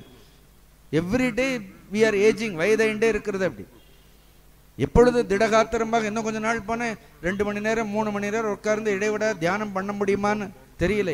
உடம்புல சக்தி இருக்கும் பொழுதே என்ன பண்ண வேண்டும்? சக்தி இழுக்கும் பொழுதே அதை இறையாற்றலை இறைத்தன்மையை அறிவதற்கு முழுமையாக பயன்படுத்தி கொள்ள வேண்டும். அது இல்லைன்னா இந்த சரீரம் என்பது நாம் அதை இதை இப்படி இருக்கேன்னு சலிச்சுக்கவே கூடாது. இதுல எவ்வளவு கஷ்ட நஷ்டங்கள் இருந்தாலும் என்ன பண்ண வேண்டும்? இது இருக்கும் பொழுதே இறைவனை உணர்ந்து விட வேண்டும்னு அந்த அந்த உற்சாகத்தோடு பயணிக்க வேண்டும். அது ரொம்ப முக்கியம். அழித்தான் அமரர் அறியா உலகம் இங்க கொண்டு போய் வைக்கிறார். அடுத்த அழித்தான் திருமன்றுள் ஆடும் திருத்தாள். கடைசியில் என்ன பண்றார்? தன்னுடைய திருவடிகளே என்ன பண்றார்? திருவடினா ஞானம். அந்த ரெண்டு இறைவனுடைய 2 திருவடிகளுங்கிறது என்ன அர்த்தம்? அந்த திருவடிங்கிறது பொதுவாக திருவடினா என்ன அர்த்தம்? எதன் மீது நாம் நிற்கின்றோமோ அதுதான் அடின்னு சொல்றோம் அப்படின்னு. அவர் எதில் நிற்கின்றார்? தன்னுடைய ஸ்வரூபத்திலேயே நின்று கொண்டே இருக்கின்றார் எப்பொழுதும். இந்த கோவிலில் போனீங்கன்னா ஏகபாதர்னு ஒன்று பார்த்துருக்கீங்களா? மீனாட்சி அம்மன் கோவில்ல அந்த மண்டபம் இருக்கு. அதுல ஏகபாதர்னு இருப்பார். அப்படி ஒத்த காலில் நிற்பார். அப்படி அப்படின்னா தன்னுடைய ஸ்வரூபத்திலே நிற்கிறதுன்னு அர்த்தம். அப்படின்னு வேறு எதையும் சாராமல் எங்க ஒத்த காலில் நின்று பாருங்கள் பார்ப்போம். நமக்கு 2 காலில் நடக்கிறது எவ்வளவு கஷ்டமா இருக்கு பாருங்க. ஒரு கால் ஒரே பாதம், அப்படி ஒரு பாதம் தான் அது. அது என்ன அர்த்தம்? அது ஒரு பாதம்னா பத்தியத்தே அனேன இத்தி பாதகன். சமஸ்கிருதத்தில் ஒவ்வொன்றுக்கும் வார்த்தை உண்டு. பத்தியத்தே அனேன பாதம். பாதம்னாலே எது சத்தியத்தில் மட்டும்தான் ஒரு பாதம் தான். அதனால அழித்தான் திருமன்றுள். திருமன்றம்னு என்ன? அந்த பொற்சபைன்னு சொல்றார்கள். அந்த பொற்சபையில் இறைவன் அந்த ஆடி ஆட்டத்திற்கு என்ன பண்றார்? அது சொல்றார் ஆடும் திருத்தாள். அதனால்தான் காரைக்கால் அமல் அரவா நீ ஆடும் பொழுது நான் எப்பொழுதும் உன்னுடைய திருவடியின் கீழ் இருக்க வேண்டும். இப்போவும் அந்த சிலைகள் எல்லாம் பார்த்தா உங்களுக்கு தெரியுமா, கீழே யார் இருப்பார்கள்? பகவான் இந்த ஊர்துவ தாண்டம் ஆடும்போது கீழே பார்த்தா ஒரு வயதான ஒரு காரைக்கால் அம்மையாரை பார்க்கலாம் அப்படின்னு. அப்படி போய் யார் காலடியில் போய் நிற்கணும் அப்படின்னா பகவான் காலடியில் போய் இருக்க வேண்டியதுதான். அதனால தான் திருத்தாள். இப்போவும் நீங்கள் சிதம்பரத்திலிருந்து யாராவது தீட்சிதர்கள் வந்தால் அந்த குஞ்சித பாதம்னு சொல்வார்கள். ஞாபகம் இருக்கா உங்களுக்கு? தெரியுமா உங்களுக்கு? அது அந்த அந்த இறைவனுடைய காலில், இந்த நடராஜருடைய காலில், அது ரொம்ப விசேஷம் அது. ஏன்னா அதுதான் திருவடியே, அது ஞானம். திருவடிங்கிறது வேறு ஒன்றுமே இல்லை. அதனால் நீங்கள் கொஞ்சம் கொஞ்சமாக முயற்சி செய்யுங்கள். முதலில் நம்மளுடைய மனம் தூய்மை அடையும் பொழுது, இடைவிடாத அபியாசம் செய்யும் பொழுது, சித்தத்தில் முதலில் குருவனுடைய பாதங்கள் தான் தெரியும். குருவனுடைய ரூபம் கூட தெரியாது. ஏன்னா மென்மையான அந்த பாதங்கள், முதலில் நம்முடைய சித்தத்தில் குருவினுடைய மென்மையான பாதங்கள் தான் அந்த சாதகனுக்கு, அந்த அபியாசிக்கு அவன் முதலில் அதை தான் பார்க்கின்றான். அதுதான் அவனுக்கு அப்படிதான் ஆரம்பிக்கும். அதனால தான் நம்ம ஒரு இறைவனை போய் பார்க்கணும்னாலும் பாதாதி கேசம் தான் சொல்லுவார், கேசாதி பாதம் இல்லை அப்படின்னு. பாதாதி கேசம், முதல்ல பாதத்திலிருந்து ஆரம்பித்து என்ன பண்றோம், அப்படி பாதம்தான், அதுதான் ஆதாரம் எல்லாவற்றிற்கும். அதனால திருவடி என்பது ஆதாரமாகிய ஞானத்தை குறிக்கக்கூடியது. அளித்தான் திருமன்றுள் ஆடும் திருத்தாள். எப்ப பாதத்தை கொடுத்துட்டாரோ தன்னையே கொடுத்துட்டாருன்னு அர்த்தம். நல்லா ஞாபகம் வச்சுக்கோங்க. அப்படின்னு தன்னையே கொடுத்து விட்டாருன்னு அர்த்தம். அதனால்தான் அழித்தான் பேரின்பத்து அருள் வெளிதானே. ஸோ அந்த அருள்ங்கிற வெளி, ஆகாயத்தை, ஞானத்தை, பேரின்பத்தை என்ன பண்றார் அப்படின்னா அழித்தான். அது சாதாரண இன்பம் கிடையாது. அது அழகாக இந்த திருவுந்தியாரில் ஒரு பாடல் உண்டு, ரொம்ப அழகான பாடல். பெற்ற சிற்றின்பமே பேரின்பமாய் அங்கே முற்றி வரும் பரிசு உந்தி பரன். இது வரைக்கும் எல்லாமே பெற்ற சிற்றின்பங்கள் எல்லாம் என்ன எடுத்தாம், அது கூட அந்த சிற்றின்பங்கள் எல்லாம் போய் பேரின்பமாய் அங்கே முற்ற வரும் பரிசு. கடைசியில் இந்த சிற்றின்பங்கள் எல்லாம் சேர்ந்து சேர்ந்து கடைசியில் எதுவை எடுத்தாம், அது எல்லாமே பேரின்பமாக மாறி முற்றி வரும் பரிசு உந்தி பர அப்படின்னு சொல்வார்கள். அப்படிலாம் பாடல்கள் இருக்கின்றது, திருவாசகத்திலும் இருக்கின்றது. காணும் கரணங்கள் எல்லாம் பேரின்பம் என காணும் அடியார்னு ஒரு பாட்டு. காணும் கரணங்கள் எல்லாம், அந்த கரணங்கள் எல்லாம் கூட என்ன இருக்கும், அடியார்களுக்கு எப்படி தெரியுமாம், எல்லாமே எல்லா இந்திரியங்கள் வாயிலாகவும் அந்த சிவானந்தமே பெருகி கொண்டே இருக்குமாம். எல்லா கண்ணில் சிவானந்தம், காதில் சிவானந்தம், எப்பொழுது அதே ஆனந்தமே இருக்கின்றதுங்கிறதால் அழித்தான் பேரின்பத்து அருள் வெளிதான். இந்த பேரின்பம்ங்கிறது தான், அதை தான் மேலான ஞானமாக சொல்கின்றார்கள். உயர்ந்த வீடு பேருன்னு சொல்றோமா இல்லையா, பேரின்பம்னு சொல்கின்றார்களா இல்லையா. அதே சித்தாந்தத்தில் பராயோக அனுபவம், பதமுக்தி அனுபவம், பரமுக்தி அனுபவம்லாம் பிரித்து பிரித்து சொல்வார்கள். அவ்வளோலாம் வேண்டாம், பேரின்பம்னு தெரிஞ்சுட்டோன்னா போற முடியும். பேரின்பம்னு என்ன அர்த்தம், அதற்கு ஈடு இணை இல்லாத ஒரு ஆனந்தம், அதை சொல்கின்றார். நல்ல பாட்டு. அழித்தான் அழித்தான் அழித்தான் அழித்தான். அடுத்து நாம பாடினா என்ன பண்ணணும், எப்படி சொல்லணும், பெற்றேன் பெற்றேன் சொல்லுவோம். நாம் அப்படி மாற்றி பாடிக்கணும். பெற்றேன் உலகெங்கும் தானான உண்மை, அப்படி பெற்றேன் அறிமரர் அறியா உலகம், பெற்றேன் திருமன்றத்துள் ஆடும் திருத்தாள், பெற்றேன் பேரின்பத்து அருள் வெளிதானே. கொஞ்சம் சொல்லலாமே நீங்க, அதுக்கு சொல்றதுக்கு காசா பணமா, அப்படி கொடுத்தார். என்ன பண்றோம், அதை நான் முழுமையாக அந்த பேரினை பெற்றேன். நான் அப்படிதான் எழுதி வச்சேன். அழித்தான் உடனே என்ன பண்ணேன், பெற்றேன் பெற்றேன் பெற்றேன் பெற்றேன் என்ன சொன்ன உடனே ததாஸ்து, சமஸ்கிருதத்தில் உடனே ததாஸ்து ததாஸ்து ததாஸ்து பீட் சோ, அது அப்படியே ஆகட்டும். அப்படி ஏன்னா சப்போஸ் எங்கேயும் காண, பகவான் ஏதோ கொடுத்தேன்னு சொல்ற, எங்க காணமேன்னு கேட்கணும். அப்படின்னு கேட்கணும். அவர் ஏதோ கொடுத்தேன், இதை கொடுத்தேன், அதை கொடுத்தேன்னு சொல்ற, எங்க காணமேன்னு என்ன பண்ணணும், குருவினிடத்தில் உரிமையோடு கேட்க வேண்டும். எதை கேட்க வேண்டும், ஞானத்தை கேட்க வேண்டும். You can take all advantage when it comes to the matter of knowledge. அப்படி அந்த உரிமையை எந்த சீடர்களுக்கும் குருவானவர் முழுமையாக அளிக்கின்றார். when it comes to knowledge, he gives you that freedom. அப்படி and a guru doesn't allow you to take any other advantage out of you. அப்படி வேறு கிடையாது. அப்படி அங்க போய் அதிகாரம் எல்லாம் பண்ண முடியாது. அப்படி he knows, அப்படி he knows his limits, he knows our limit also. when it comes to knowledge, ராத்திரி 12 மணிக்கு கேட்டாலும் என்ன பண்ணுவார் அப்படின்னா, இப்போ 12 மணிக்கு கேட்டாலும் சொல்லுவார். அப்படி ஏன்னா அந்த ஞானத்தை கொடுப்பதற்கு அவர்களுக்கு என்ன கிடையாது, அதற்காக தான் இருக்கிறார்கள் அவர்கள். அதனால் அதை எப்பொழுதும் கொடுப்பதற்கு தயாராக இருக்கின்றார்கள். அதை உரிமையோடு கேட்டு பிறகு இங்கே கொடுத்த ஒன்றும் காணுமேன்னு கேட்கணும், ஒன்றும் வரலையேன்னு கேட்கணும். அப்படி கொஞ்சம் sometimes we should remind him. அப்படி you must remind guru, you must remind God. அப்படி சரி, வரும்போது வரட்டும், போகும்போது வரட்டும், கொடுக்கும்போது கொடுத்தாரா இல்லையா, இப்படி சந்தேகமாக இருந்தால் முடியாது. அப்படி சட்டையை பிடிச்சி கேட்கணும். அப்படி ஏதோ கொடுத்தேன் அழித்தேன் எடுத்து ஒன்னையும் காணுமே, ஒன்றும் வந்த மாதிரியே தெரியலையேன்னு, வரலைன்னா என்ன பண்ணணும், வரலைன்னா ஏன் வரலைன்னு கேட்கணும். அது அந்த உரிமை என்ன இருக்கின்றது, அந்த எப்படி இருக்கிறார். நீங்க இந்த அப்பர் பாடல்கள் சுந்தரர் பாடல்கள் எல்லாம் பாருங்கள். அப்படி அதுவும் சுந்தரர் பாட்டெல்லாம் படிச்சோன்னா he takes all the advantage. அது எந்த விஷயத்துல பாருங்க, எல்லாம் ஞான விஷயமாகத்தான் இருக்கும். இறைவனையே அதட்டி உருட்டி செய்கின்றார்களா இல்லையா அப்படின்னா அது எதில் இருக்கின்றது அப்படி, அது ஞானத்தில். அப்படி ஒரு சீடன் முழுமையான ஞானத்தில் ஆர்வமுடையவனாக இருந்தால் the doors of guru is all the time open. Otherwise is busy. நாம உலக விஷயங்களையே திரும்ப திரும்ப கேட்கறதால என்ன பண்றாரு, சுவிட்ச் ஆஃப் பண்ணி வச்சுடுவார் போனு. He is not available. Why he is not available? Because we are not interested in knowledge. உலகத்துல ஒரு குருவினிடத்துல போய் நாங்க கூட பார்க்கிறோம், பெரிய பெரிய குருவான் ஞான விஷயத்தை கேட்பவர்கள் ரொம்ப குறைவானவர்களாகத்தான் இருப்பார்கள். அவர்கள் திரும்ப எவ்வளவு லௌகிக விஷயம் கேட்கக்கூடாதுன்னு இல்லை. அப்படி பட் இந்த ஞானத்திற்குள் லௌகிகம் அடங்கிடும், நல்ல ஞாபகம் வச்சுக்கோங்க.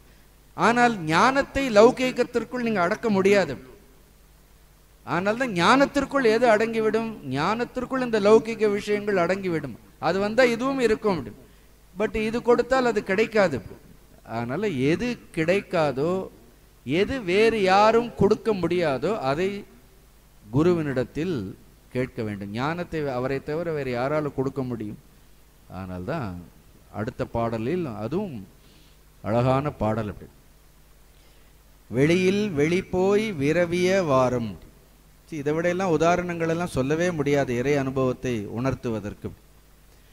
அழியில் அழி போய் அடங்கிய வாரம், ஒளியில் ஒளி போய் ஒடுங்கிய வாரம், தெளியும் அவரே சிவசித்தர் தாமே. இப்ப நமக்கு இந்த யோகி அப்படின்னா ஏதோ நினைச்சிட்டே இருப்போம். சித்தர் அப்படின்னா என்ன அர்த்தம், இதெல்லாம் யோகி சித்தர்னா ஏதோ அதிசயங்களை நிகழ்த்தக்கூடியவர்கள். இப்படி இந்த அதிசயங்களுக்கு பின்னாடி போய் தான் ஏமாந்தம், வேற ஒன்றும் இல்லை. அப்படின்னு ஞானத்திற்கு பின் சென்று குருவை பின்பற்றி இதுவரைக்கும் ஏமாந்தவர்கள் யாரும் அப்படி சீடர்கள்லாம் கிடையாது. அப்படி கிடையாது. மனிதர்களுக்கு ஏதாவது அதிசயம் வேணும் ஆச்சரியங்கள் வேணும்னு இப்படி பின்னாடி போறோம். ஆனா உண்மையான யோகத்திற்கு அதற்கு சிவயோகம் சொல்லிட்டார்.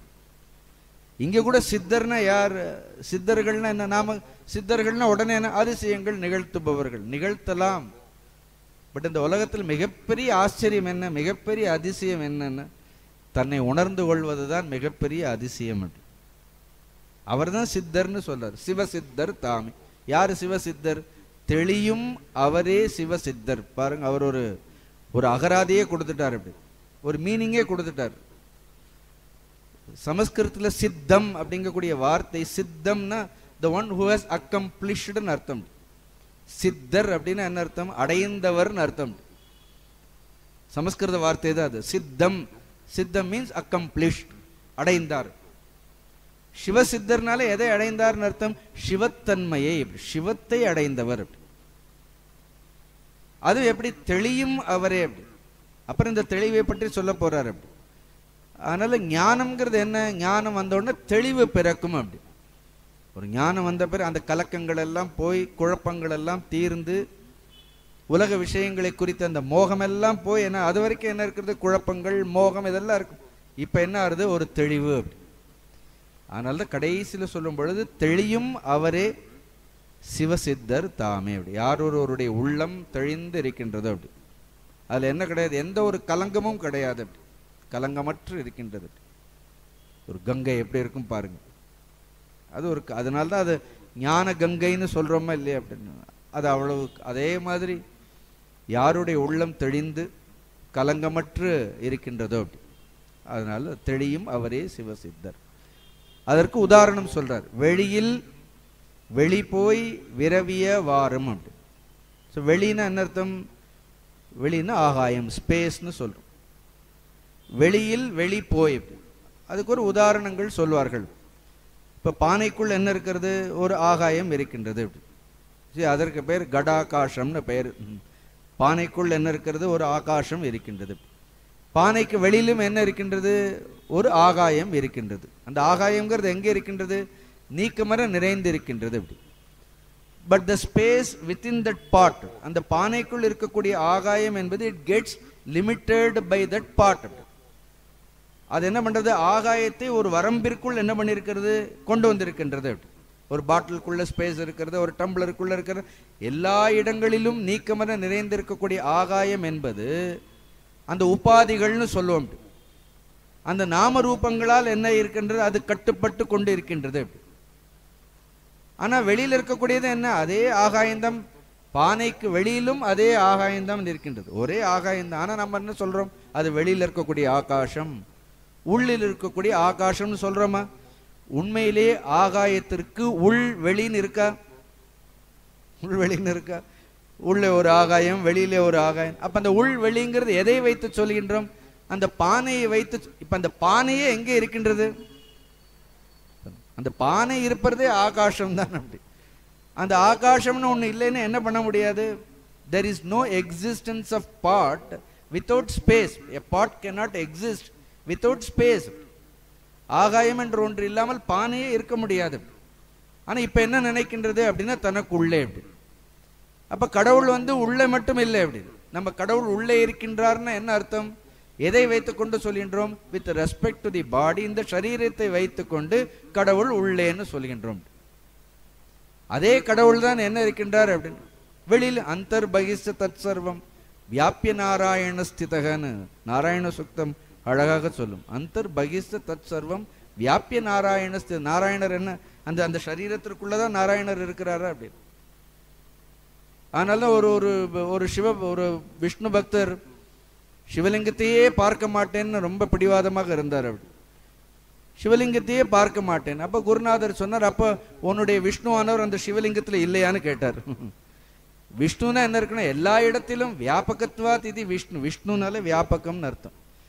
யார் ஒருவர் எல்லா இடங்களிலும் நீக்கமர நிறைந்திருக்கின்றாரோ அவர் தானே விஷ்ணுவாக இருக்கணும். அப்போ உன்னுடைய அந்த விஷ்ணுவானவர் அந்த சிவலிங்கத்தில் இல்லைன்னா என்ன இடம்? சிவலிங்கத்துல இல்லைன்னா அப்புறம் அவர் எப்படி விஷ்ணுவாக இருக்க முடியும்? அங்கேயே என்ன இருக்கிறது? அதற்குள்ளும் அந்த தத்துவம் தானே இருக்கின்றது அப்படி.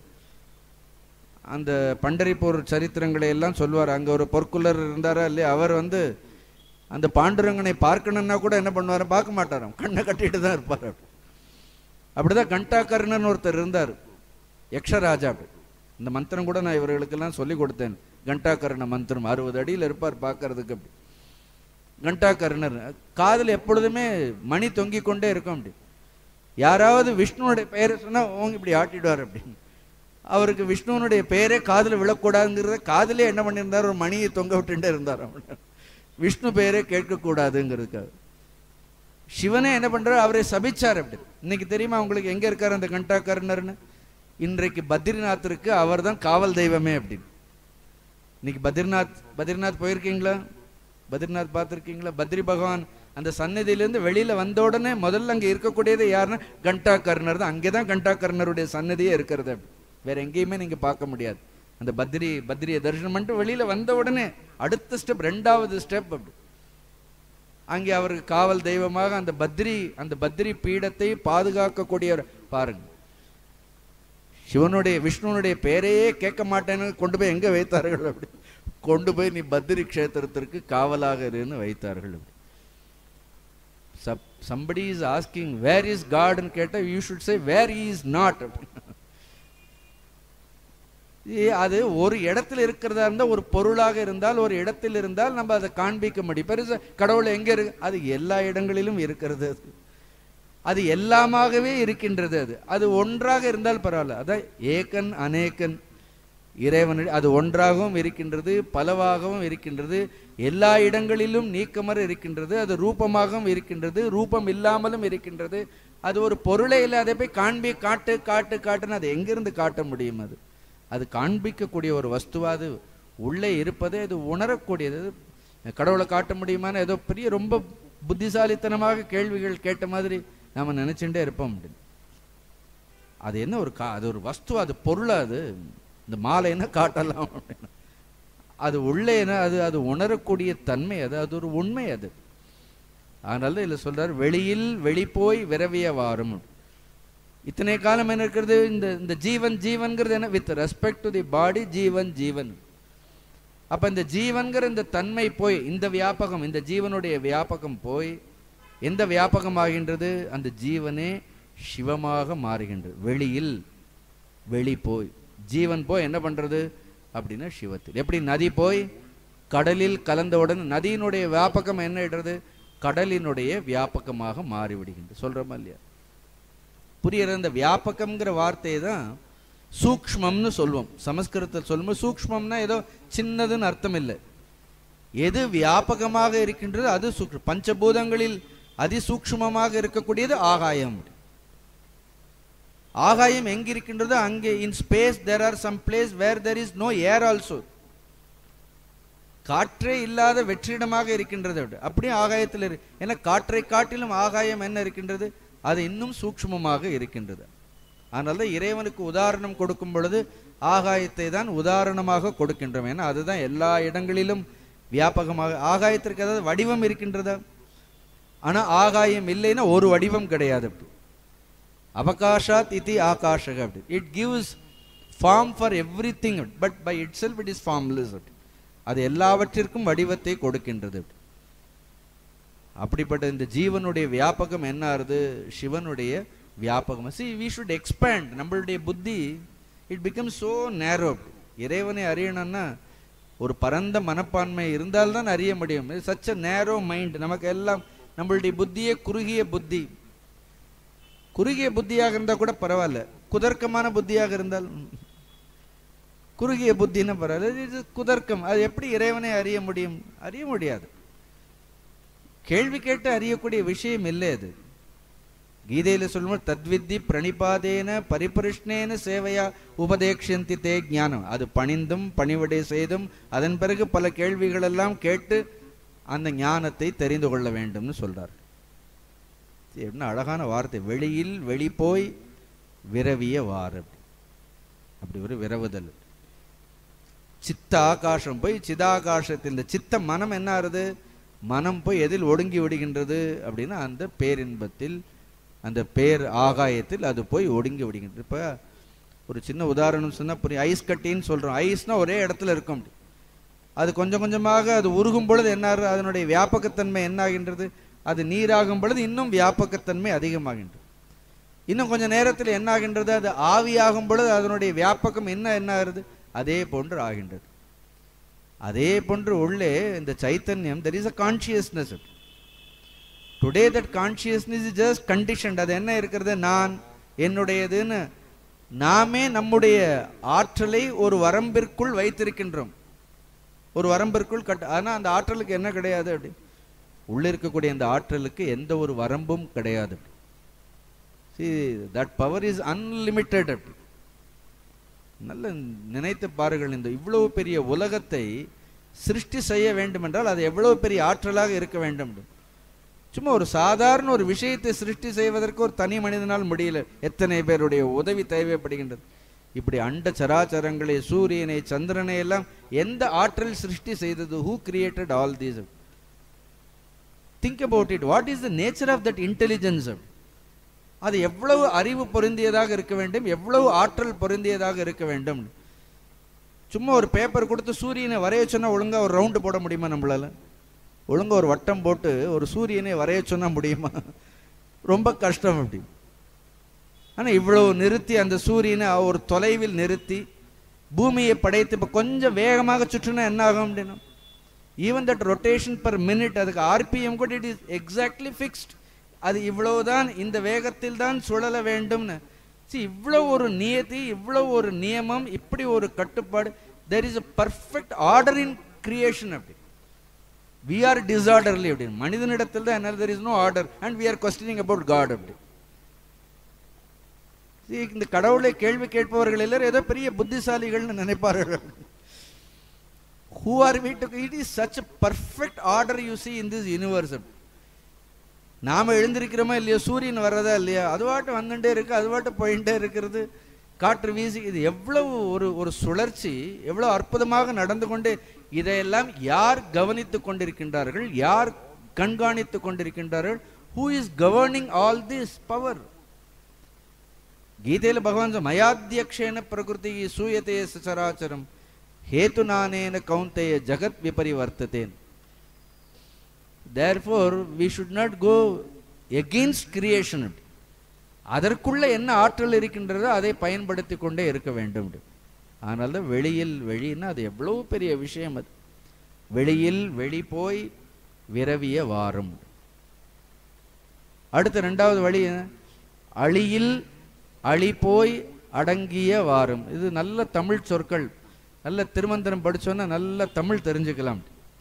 ஏன்னா நாம தமிழ் தெரியும் நினைச்சிட்டே இருப்போம். ஆனா இது படிக்கும்போது தான் தெரியும் தமிழ் தெரியாது. இது படிக்கும்போது தான் நம்ம தமிழே படிக்கலன்னு தெரியறது. இப்போ எனக்கே நிறைய தடுமாற்றம் இருக்கும் இதையெல்லாம் படிக்கும் பொழுது. நல்லவேளை பெரியவர்கள் நிறைய விளக்கங்கள் எல்லாம் எழுதி வைத்திருக்கின்றார்கள், வச்சுட்டு போயிருக்கிறார்கள், அழித்தான்கிற மாதிரி. ஒன்று அழியில் அழி போய். அழியில்னா சிவனுடைய அழியில். அங்க முதல் கிட்ட சிவம்னு போட்டுக்கணும் நீங்க. சிவ அழியில் அழி போயின்னா அங்க என்ன போடணும்? சீவ அழி. ஜீவனுடைய அழியானது சிவனுடைய அழியில் போய் என்ன பண்றதாம்? அடங்கிய வாரும். அடங்கிய வாரும். அப்ப இந்த அழிங்கிற சொல்லிருக்கு. நம்ம எப்பொழுதும் ஒரு சொல்லுக்கு பொருள் வேணும்னா அது எந்த மொழியாக இருக்கட்டும், ஆங்கிலமாக இருக்கட்டும், ஒரு சொல்லுக்கு முதல்ல என்ன பண்ணணும்? டிக்ஷனரியை தான் எடுத்து பார்க்கணும், இலக்கணத்தை எடுத்து முதல்ல என்ன பண்ணணும்? அகராதியை எடுத்து பார்க்கணும். முதல்ல அப்படிதான் தெரிஞ்சுக்கணும். சொற்பொருள் நேரடியாக பார்க்கணும். அப்புறம் அந்த இடத்தில் அந்த அர்த்தம் எவ்வாறு பயன்படுத்தப்பட்டிருக்கின்றதுன்னு பார்க்கணும்.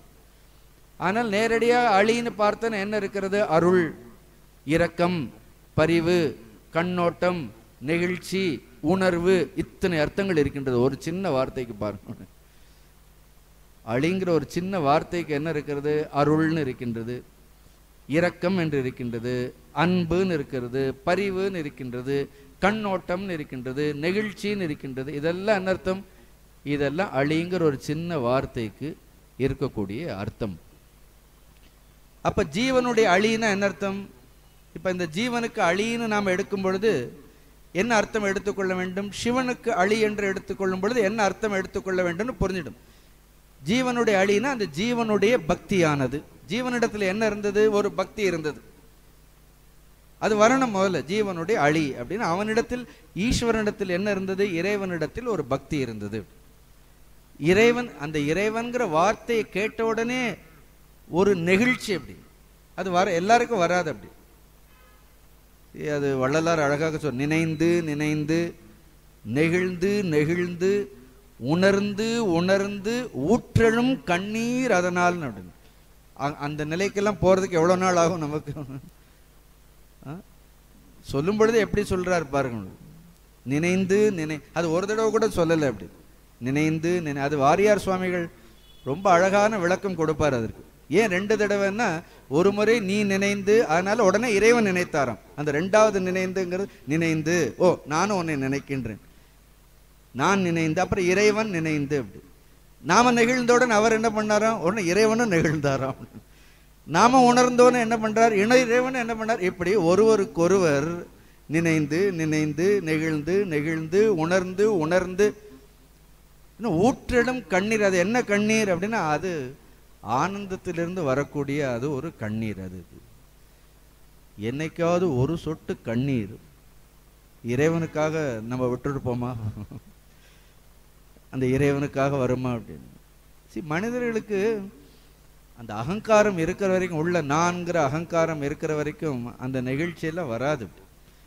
அதனால பக்தி அதெல்லாம் it is a different world. அப்படி people may just அது இல்லாததால we dismiss it, வேற ஒன்றும் இல்லை. அப்படி நம்ம ஏன் இறைவனை ஏற்றுக்கொள்வதில்லை, பக்தி இல்லை, அது இல்லை நமக்கு இல்லை. அப்படி எனக்கு படிப்பு வரலைன்னா நான் என்ன பண்ணுவேன்? சீச்சின்னுடுவேன் அப்படின்னு.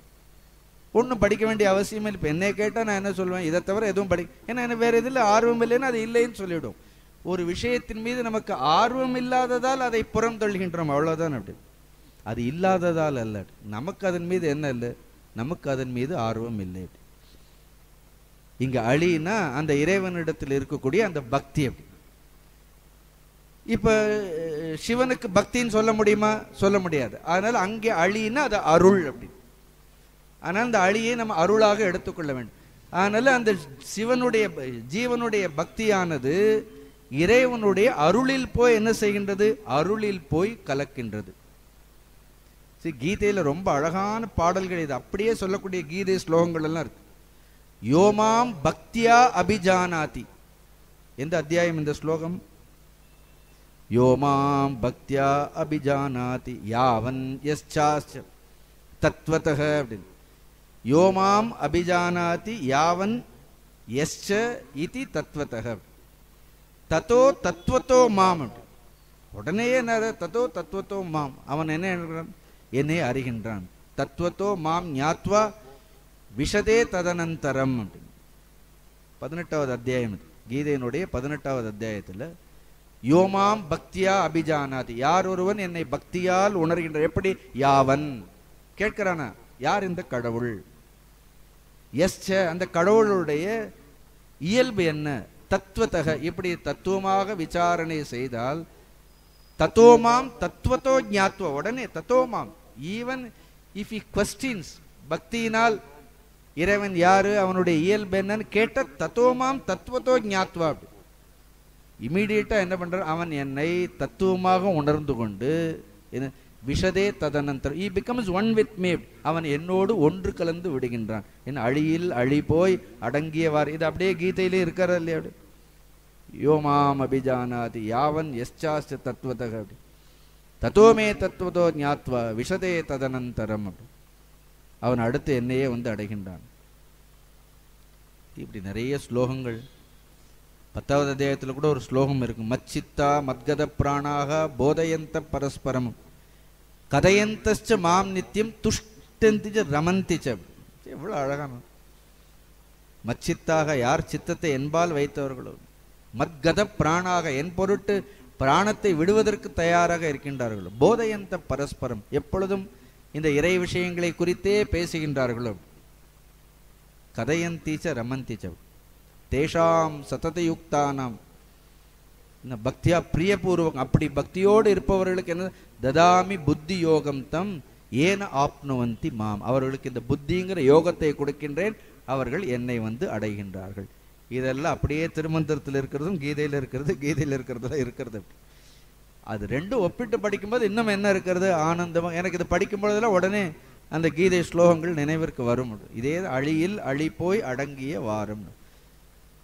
ஜீவனுடைய அன்பானது எதில் போய் கலந்துடுறது அப்படின்னா சிவனுடைய அருளில் போய் என்ன ஆறுது? அப்படி ரெண்டு சேர்ந்த என்ன ஆகும்? அதுதான் சிவானந்த லகரி. அது அன்பும் அருளும் சேர்ந்தால் அதற்கு பேர் என்ன அர்த்தம்? அது பேர் தான் சிவானந்த லகரி. அது ஒரு லகரி.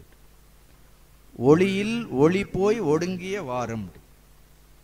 இப்போ ஒளின்னா என்ன அர்த்தம்? சாதாரண பார்த்து இந்த கண்ணுக்கு ஒரு ஒளி இருக்கின்றதா? இந்த கண்ணினுடைய ஒளியில் தான் என்ன பார்க்கிறோம்? எல்லாவற்றையும் பார்க்கின்றோம். புரியுறதா உங்களுக்கு? கண்ணிற்குன்னு ஒரு ஒளி இருக்கின்றது. இப்போ ஒளி வெளியிலேருந்து வரலை, பட் அந்த ஒளியில தான் என்ன பண்றோம்? ஞானம். இந்த கண்ணுக்குன்னு பார்க்கக்கூடிய ஒரு ஞானம், ஆற்றல் இருக்கின்றது. கண்ணினுடைய ஒளியில் எல்லாவற்றையும் பார்க்கின்றோம். ஆனால் இந்த கண்ணிற்கு தானாக பார்க்கக்கூடிய இயல்பு இருக்கின்றதா? சில நேரம் தூங்குறவங்களை பாருங்க, கண்ணு திறந்தே தான் இருக்கும். அது ரொம்ப ஆச்சரியம். அப்படின்னு சில நேரம் கேட்கும்போது கூட கண்ணு திறந்தே இருக்கும், ஆனால் காதில் விடாது. அப்படின்னு அப்படி கூட we become experts. ஸோ அப்போ கண்ணினுடைய ஒளியை காட்டிலும் எதனுடைய ஒளியில் கண் பார்க்கின்றது அப்படின்னா அது மனதினுடைய ஒளியில் கண் பார்க்கின்றது. மனதினுடைய ஒளி இல்லைன்னா என்ன பார்க்க முடியாது? கண்ணினால் பார்க்க முடியாது. அப்போ கண்ணினுடைய ஒளி எதற்குள்ள? இது ஒரு லயம். இந்த ஒளியில் ஒளி போய் அடங்கியவாறுங்கிறது இது வந்து ஒரு லயம். கொஞ்சம் கொஞ்சமாக தன்னுடைய ஞானேந்திரியங்களை எல்லாம் என்ன பண்றார்? மனதில் கொண்டு போய் ஒடுக்குகின்றார். அப்ப மனதை என்ன பண்றார்? புத்தியில் போய் ஒடுக்குகின்றார். புத்தியை போய் என்ன பண்றார்? அந்த மேலான இறைவனிடத்தில் இப்படி ஒவ்வொரு ஒளி இந்திரியங்களுடைய ஒளியை காட்டிலும் மனதினுடைய ஒளி பெரிது, மனதை காட்டிலும் புத்தி பெரிது, புத்தியை காட்டிலும் அகங்காரம், இந்த ஜீவனுடைய ஒளி. கடைசியில் ஜீவனுடைய ஒளி என்ன ஆகின்றது? அந்த ஜீவனுடைய ஞானம் சிவனுடைய ஞானத்தில் போய் ஒடுங்குகின்றது. எவ்வளோ அழகு பார்த்தீங்களா? அதனால கண்ணை மூடுறோம், மூடி கொஞ்சம் கொஞ்சமாக பார்வைகள் எல்லாம் மனதிற்குள்ளே கொண்டு போகிறோம். மனதை திருப்பி என்ன பண்ணுறோம்? சித்தத்திற்குள் கொண்டு போகிறோம். சித்தத்தை என்ன பண்ணுறோம்? இறைவனிடத்தில் வைக்கின்றோம். அப்புறம் அங்கே போய் என்ன ஆகுது? அதுதான் ஒளியில் ஒளி போய் அடங்கிய வார். எவ்வளோ அழகான விளக்கம் பாரு. வெளியில் வெளி போய் விரவிய வாரும், அழியில் அழி போய் அடங்கிய வாரும் அப்படின்னு. ஒளியில் ஒளி போய் ஒடுங்கிய வாரும். அப்புறம் என்ன வருது? தெளியும். இப்படிதான் என்ன ஆகுது? அப்புறம் என்ன ஆகுது? ஒரு தெளிவு பிறக்கின்றது. தென் கம்ஸ் அங்க தெளிவுன்னு என்ன அர்த்தம்? அதுதான் ஞானம். பின்னாடி சொல்வார், இதே தெளிவு குருவின் திருமேனி காணல், தெளிவு குருவின் திருநாமம் சொப்பல். இதெல்லாம் எது? தெளிவு.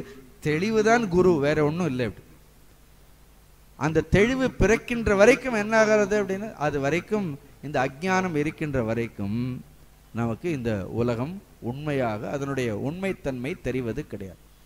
இப்ப என்ன ஆகுது? முழுமையான அந்த தெளிவானது பிறந்து விட்டது. அப்படி யார் தெளிந்தார்களோ அவரே என்ன சொல்றார்? அவரே சிவசித்தர் அப்படின்னு. அவர்களைத்தான் என்ன சொல்லுகின்றார்கள்? சிவசித்தர்கள் அப்படின்னு சொல்லுகின்றார்கள். சொல்லி இது ஒரே ஒரு பாட்டு. இந்த பாட்டை சும்மா பார்ப்போம், இதை முழுமையாக இதை விளக்க முடியாது. அடுத்த முறை இன்னொரு சந்தர்ப்பம் இறைவன் நமக்கு கொடுக்கும் பொழுது பார்ப்போம். 5 நிமிடம்தான் இருக்கின்றது, பார்ப்போம். அதாவது அடுத்த பாடல் என்ன? சித்தர் சிவலோகம் இங்கே தரிசித்தோர், சத்தமும் சத்த முடிவும் தம் உள் கொண்டோர், நித்தர் நிமலர் நிராமயர் நீள்பர முக்தர் தம் முக்தி முதல் 36 அப்படி. முழு சைவ சித்தாந்தத்தினுடைய இன்னும் சாரமாக இருக்கக்கூடிய பாடல் இது. இதுதான் சித்தாந்தம். முக்திங்கிறது என்ன அர்த்தம்? What is liberation? முக்தி முக்திங்கிறோம். இப்போ பேப்பரில் போடுவாங்க, அவர் முக்தி அடைந்தார். எங்கேயும் போக மாட்டார், திருப்பி வருவார் அப்படின்னு. அவர் எங்கே முக்தி அடைந்தார்? இப்பொழுதுக்கு என்ன பண்ணுறார்? ஆக்சுவலாக அவரால் மற்றவர்களுக்கு முக்தி அப்படின்னு. அவர் முக்தி அடைந்தார், எங்கே போக போகிறார்? ஈ வில் கம் பேக் அப்படி. ஒரு முக்தியில் ஒன்றும் இல்லை அப்படி. ஆக்சுவலாக உண்மையாக what is real liberation? Actually liberation ஒன்று கிடையவே கிடையாது அப்படின்னு. There is no liberation also. Because we are thinking there is a பாண்டேஜ்னு ஒன்று இருக்கிறதால என்ன பண்ணுறோம்? பந்தம்னு ஒன்று இருக்கு நம்ம நினச்சிட்டே இருக்கிறதால நம்ம என்ன சொல்ல வேண்டியதாக இருக்கிறது அப்படின்னு. So liberation is a myth actually அப்படி. ஏன்னா எதிலிருந்து அது எப்பொழுதும் ஆன்மா விடுபட்டே இருக்கின்றது அப்படி. அதற்கு ஒரு காலம் பந்தமே கிடையாது. பந்தம்ங்கிறது கற்பனை. அது அப்போ முக்தினா எதிலிருந்து முக்தி? கற்பனையிலிருந்து முக்தி. அது இப்படி பந்தம் இருக்கு. அது ஒரு தோற்றம்னு சொன்னேன்னா இல்லையா? அந்த உண்மை தோற்றத்திலிருந்து அதற்கு விடுதலை. Otherwise there is actually there is neither bondage nor there is any liberation.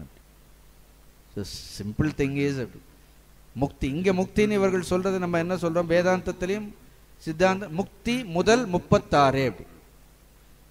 ஏன்னா நம்பர் 36 விடுதலைன்ட்டார், 36 விடுதலை அடைவதுதான் முக்தின்ட்டார் அப்படி. அது வேதாந்தமாக இருந்தால் நாங்கள் 24 விடுதலை அடைவதுன்னு சொல்லிடுவோம் அப்படின்னு. So getting liberated. ஏன்னா இதெல்லாம் என்ன அர்த்தம்? இந்த 36ங்கிறது தத்துவங்கள்னு அர்த்தம். இப்போ இதெல்லாம் எடுக்கணும்னா சைவ சித்தாந்த வகுப்பு எடுக்கணும். அதனால் நான் இதுக்குள்ளே இப்போ போகலை, இன்னொரு சந்தர்ப்பத்தில் பார்ப்போம். ரொம்ப இன்ட்ரெஸ்டிங் அப்படி. ஆனால் வேதாந்தம் இன்னும் கொஞ்சம் சுருக்கமாக இருக்கும், சித்தாந்தம் கொஞ்சம் விவரித்து அதை சொல்லும். 36 தத்துவங்கள். சி வென் யூ சே தத்துவங்கள், அது ஏதோ ஃபிலாசபி இல்லை. தத்துவங்கள்னா கருவிகள். 36 கருவிகள் இந்த ஆன்மாவை சூழ்ந்திருக்கின்றது அப்படி. அதில் ஆன்மாவும் ஒரு கருவியாக இருக்கின்றது. அதிலிருந்து என்ன பண்ணுறது? விடுபடும் பொழுது அது சிவத்தை அடைகின்றது. சிம்பிளாக உங்களுக்கு இப்போ ரொம்ப நான் சொல்லாமல் அந்த 36 என்னங்கிறது மட்டும் சொல்ல, ஒரே ஒரு சத்தியத்திலிருந்து என்ன பண்ணுறது அப்படின்னு இந்த 36 தோன்றுகின்றது அப்படி. அதில் சித்தாந்தம் சொல்லக்கூடியது முதலில் இன்னும் சிவ தத்துவங்கள், 5 சிவ தத்துவங்கள் அப்படி. அதை சொல்லும்போது அதுவும் மாயை தான், ஆனால் அது சுத்த மாயைன்னு சொல்லுவார்கள். அது கலப்படமில்லாத மாயை அப்படி. அதில் இருக்கும் பொழுது மாயையில் இருந்தாலும் கூட சிவம் தெரியும் அப்படி. இப்போ மகாவிஷ்ணு படைக்கிறது கூட ஒரு மாயை வேணும், ஆனால் மகாவிஷ்ணுவுக்கு தான் யாருன்னு தெரியும் அப்படி. அவர்களுக்கு அஜ்ஞானம் கிடையாது. அதே போன்று என்ன இருக்கிறது? 5 சிவ தத்துவங்கள் அதை என்ன சொல்வார்கள்? சுத்த மாயைன்னு சொல்வார்கள். சைவ சித்தாந்தம் சொல்லும் பொழுது ஒரு ஆதி சிவன், ஒரு ஆதி சக்தின்னு, அதான் ஆதியாக ஒன்றை சொல்லி விடுவார்கள். ஆதி சிவம், அதிலிருந்து என்ன தோன்றுகின்றது? அதிலிருந்து இந்த 5 சிவ தத்துவங்கள், தத்துவங்கள் 5 கருவிகள், 5 விஷயங்கள் தோன்றியது. அதுதான் ஒன்று நாதம், இரண்டாவது பிந்து, மூன்றாவது நம்ம பார்த்தோம் இல்லையா சதாசிவம்னு பார்த்தோமே இல்லையா, மூன்றாவதாக அந்த லிங்கம்ங்கிற அந்த சதாசிவம், நான்காவதாக மகேஸ்வரன்னு சொல்லக்கூடிய ஈஸ்வர தத்துவம், ஐந்தாவதாக இருக்கக்கூடியது சுத்த வித்தை அப்படின்னு சொல்லக்கூடிய வித்யேஸ்வரர் தத்துவம்னு சொல்லுவார். இந்த 5ம் சுத்தமான மாயை, கலப்படம் இல்லாதது. அப்படி இப்போ உங்களுக்கு நாதம்னா தெரியுமா இல்லையா? நாதம்னா ஓம்காரம், அப்படி நாதம். அதையே சிவம்னு சொல்வார்கள். ஒன்னா சில இடங்களில் நாதம்னு இருக்கும், இல்லைன்னா சிவம்னு இருக்கும், இல்லைன்னா பிந்துன்னு இருக்கும், அதுவே சக்தின்னு சொல்வார்கள், இல்லைன்னா சிவம் சக்தி. ஒரே ஆதி சக்தி, ஆதி சிவன், அதுவே என்ன ஆறுது அப்படின்னா ஒரு மாயினால் ஒரு சிவமாக, ஒரு சக்தியாக, ஒரு லோகத்தில் ஒரு உருவங்கள் எடுக்கிறார்களா இல்லையா? அதே மாதிரி சிவமாக, சக்தியாக, நாம் சொல்லும்போது நாதமாக, பிந்துவாக. அடுத்து அதிலிருந்து இந்த சதாசிவ தத்துவம் சொல்றோமா இல்லையா? இந்த நாதமும் பிந்துவும் கலந்தது. இது இச்சை கிரியா ஞானம் சொல்லிடுவார். இதெல்லாம் அப்புறம் ஒரு ஈஸ்வரம், அப்புறம் ஒரு சுத்த வித்தை. இப்பொழுதுக்கு இது போரும். இதுக்கு பேர் சுத்த மாயைன்னு பெயர். அதிலிருந்து என்ன வேண்டது? சுத்தா சுத்தம்னு சொல்வது உண்டு, இல்லைன்னா சில பேர் அசுத்த மாயைன்னு சொல்லிடுவார்கள். பட் சில இடங்கள்ல அது முழுமையாக அசுத்தமாகலை, முழுமையாக சுத்தமாகவும் இல்லை. அதனால மிஸ்ரம்னு சொல்லணும்னு என்ன இருக்குது? மிஸ்ரம்னு அடுத்த தத்துவங்கள். அந்த மிஸ்ரம்ங்கிறது 7 தத்துவங்கள் இருக்கின்றது. கூட்டிகிட்டே வாங்க, 5 + 7. இந்த 7 என்ன அப்படின்னா காலம். அதில் முதல்ல காலம். காலம்னா டைம். ஸோ உபனிஷத்துக்கள், ஸ்வேதாஸ்வேதர் உபனிஷத்து ஆரம்பிக்கும் பொழுது இப்படி தான் ஆரம்பிக்கும். காலம், நியதி, எத்துருச்சான், அதெல்லாம் உபனிஷத்துக்கள்னே இருக்கு. காலம் எல்லாமே காலம்தான் நிர்வாகிக்கின்றது. அப்படின்னா ஏன்னா இதெல்லாம் சிருஷ்டிக்கு தேவை. இது இல்லைன்னா சிருஷ்டி கிடையாது. முதல்ல 5 சிவ தத்துவங்கள் சிருஷ்டிக்காக, அடுத்து 7 வித்யா தத்துவங்கள், அதுவும் எதற்காக? அதெல்லாம் இல்லைன்னா சிருஷ்டின்னு ஒன்று இருக்காது, உலகம்னு ஒன்று இருக்காது. எப்படி படைக்கப்பட்டு see the structure of this universe is beautifully given. Science will deal differently. இது மெட்டாபிசிக்ஸ். இது விஞ்ஞானத்தினால் இதை நிரூபிக்க முடியாது. இது அதற்கும் அப்பாற்பட்டது. 7 தத்துவங்கள் சொல்லும் பொழுது அவர்கள் ஒன்று காலம், ரெண்டாவது என்ன, இன்னொன்று இதுதான் எல்லாவற்றையும் நடத்துகின்றது. இந்த உலகத்தில் இந்த கருவிகள் எல்லாவற்றையும் நடத்துகின்றது. காலம் ஒரு கருவி. அடுத்து நியதி. நியத்தின்னு நாம் பொதுவாக சொல்லும்பொழுது விதின்னு சொல்லிடலாம். சிம்பிளாக உங்களுக்கு புரியறதுக்காக சொல்கிறேன். விதி, ஃபேட்டுன்னு சொல்கிறோம் இல்லையா, டெஸ்டினி, இல்லைன்னா கர்மத்தினுடைய வினைகள். அப்படி ரெண்டாவது என்ன இருக்கிறது? கர்ம வினைகள். கர்மம், எல்லா கர்ம வினைகள் நடத்துகின்றது ரெண்டாவது. அப்படி மூன்றாவது என்ன இருக்கிறது? கலைன்னு சொல்வார்கள். தெர் இஸ் கலா. நாம சொல்லும் பொழுது அது 16 கலைகள், ஷோடஷா கல புருஷன்னு உபநிடதங்கள் சொல்லும்.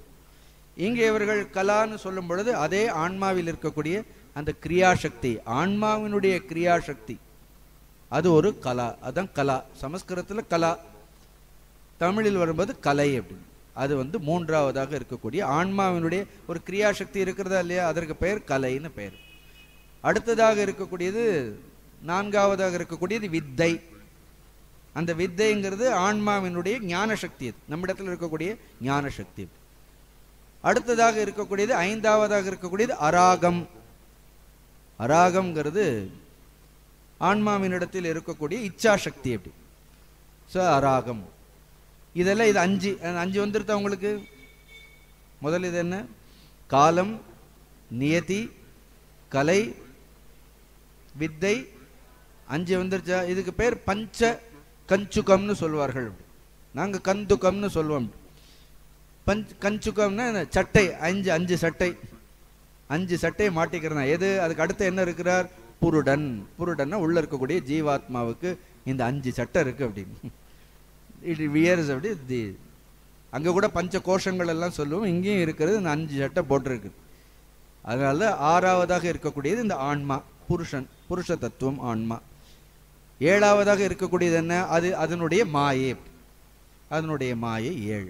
இது சுத்தா சுத்தம். புரியுறதா உங்களுக்கு? அப்படி இதுக்கப்புறம் இதுக்கு கீழே என்ன இருக்கிறது?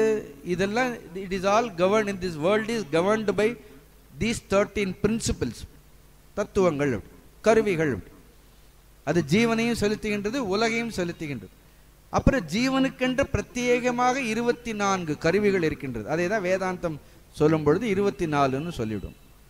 அது சிம்பிளாக முடிச்சிட 5 கர்மேந்திரியங்கள், 5 ஞானேந்திரியங்கள், அப்புறம் நாம் பார்க்கக்கூடிய 5 பஞ்சபூதங்கள், அப்புறம் அந்த பஞ்சபூதங்கள் தோன்றுவதற்கு காரணமாக இருக்கக்கூடிய 5 தன்மாத்திரைகள், சப்த ஸ்பர்ஷ ரூப ரச கந்த, இதெல்லாம் தன்மாத்திரைகளாக ஒன்றோடு ஒன்று சேராமல் இருக்கும்போது, அதாவது பெரிய விஷயம். இப்போ சும்மா உங்களுக்கு விளக்கம் சொல்லி, இதுவே என்ன எடுத்து 20 எடுத்த, அப்புறம் மனம் புத்தி சித்தம் அகங்காரம், இந்த 24 இருக்கு நமக்கு. 5 கர்மேந்திரியங்கள் இருக்கு, 5 ஞானேந்திரியங்கள் இருக்கின்றது. இந்த உடல் எதனால் ஆனது? பஞ்சபூதங்களினால் ஆனது. இதுலேயே என்ன பண்ற, சப்த ஸ்பர்ஷ ரூப ரச கந்தன் என்ன இருக்கின்றது? 5 விஷயங்கள் இருக்கின்றது, தன்மாத்திரைகளாகவும் இருக்கின்றது.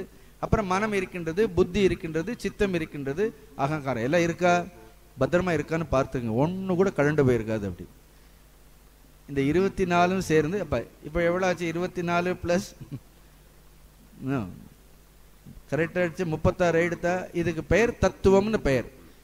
இன்னும் கொஞ்சம் அவங்களுக்கு உங்களுக்கு பொழுது போக்கணும்னா இதிலிருந்து இதை இன்னும் விரித்தார்கள். அது 60 எடுத்து அப்படின்னு. இப்போ அது சொன்னேன்னா அவ்வளோதான் அப்படின்னு. 60 எடுத்தது. அதுக்கு பேர் தாத்விகம்னு பெயர். இது தத்துவம்னு பெயர். அந்த 60ற்கு தாத்விகம்னா என்ன அர்த்தம்? அதெல்லாம் உபகருவிகள். அப்படி தத்துவத்திலிருந்து தோன்றியதால் தாத்விகம். மொத்தம் எத்தனை எடுத்து? 96. சைவ சித்தாந்தம் 96 விஷயங்கள். அதெல்லாம் என்ன அர்த்தம்? சிருஷ்டி சம்பந்தப்பட்ட விஷயங்கள். there are 90. எவ்வளோ யோசிச்சிருக்கிறாரு, எவ்வளோ இருக்கு பாருங்க. இந்த 96லிருந்து என்ன பண்றது? மொத்த 96லிருந்து என்ன பண்றாரு? விடுதலை அவருக்கு. அப்படி ஈவன் இந்த 96ம் அந்த ஜீவனுக்கு பந்தமாக இருக்கின்றதான். அப்படி பட் இப்படிலாம் படித்தா நமக்கு பிரமிப்பு வந்துடும். ஒரு அறியாமைன்னு வச்சுக்கோங்க, அவ்வளோதான். அப்படி இதெல்லாம் சேர்ந்தது அறியாமை. அப்படி அதனால்தான் இதிலிருந்து விடுபட்டவர்கள் சித்தர் சிவலோகம் இங்கே தரிசித்தோர். அவர்களுக்கு சிவலோகம்னு என்ன அர்த்தம்? லோகம்னு ஏதோ லோகம், சிவானுபவம். அவர்கள் இந்த தேகத்திலே சிவானுபவத்தை பெற்றார்கள். சப்தம், சப்தம்னா என்ன அர்த்தம்? நாதம். என்ன சப்தம் முடியும்னா அது வேதாந்தம். அவர்கள் நாதத்தையும் பார்த்து விட்டார்கள். நாதத்தினுடைய அந்தம்னா என்ன அர்த்தம்? அப்படியே லயம். அப்படி நாதம்னா ஓம்காரம். அந்த ஓம்காரமும் லயம் அடைந்து என்ன பண்றது? அதனால சப்தம், சப்த முடிவும். அதனால அதுதான் வேதாந்தம்னு சொல்லுவோம். நாங்கள் தம் உள் கண்டோர், அதை உள்ளே பார்த்துட்டார்கள். அவர்கள் யார்? நித்தர். இதெல்லாம் சமஸ்கிருதம் தான். நித்திய, நிமல, நிராமய, நீழ்பர முக்த. நித்திய சுத்த புத்த முக்த ஸ்வரூபாய நமகன்னு சொல்றோமே, அதே தான் அது. நித்தர், நிமலர், நிராமயர். ஆமயம்னா எந்த குற்றங்களும் இல்லாதவர்கள். நிராமயர், நீழ்பர முக்தர், தேயர்கள் ஜீவன் முக்தர்கள், முழுமையான ஞானத்தை அடைந்தவர்கள் அப்படின்னு சொல்லி இந்த 13 பாடல்களோடு இப்பொழுதைக்கு இறைவனுடைய அருள், திருமூலருடைய அருளையும் கோரி, ஏன்னா அவர்களுடைய குருவனுடைய அருளும் இறைவனுடைய அருளும் இல்லாவிட்டால் இந்த உயர்ந்த ஞானத்தை பெற முடியாது. உங்கள் எல்லோருக்கும் இறைவனுடைய அருளும் குருநாதருடைய அருளும் எப்பொழுதும் நீக்கமர நிறைந்திருக்க வேண்டும் என்று பிரார்த்தித்து கொண்டு இப்பொழுதைக்கு நிறைவு செய்வோம். வேறொரு சந்தர்ப்பத்தில் மீண்டும் இதை தொடர்ந்து படிப்போம். ஓம் பூர்ணமத பூர்ணமிதம் பூர்ணாத் பூர்ணமுதச்யதே பூர்ணஸ்ய பூர்ணமாதாய பூர்ணமேவாவசிஷ்யதே. ஓம் சாந்தி சாந்தி சாந்தி. ஹரிஹி ஓம். ஸ்ரீ குருப்யோ நமः. ஹரிஹி ஓம்.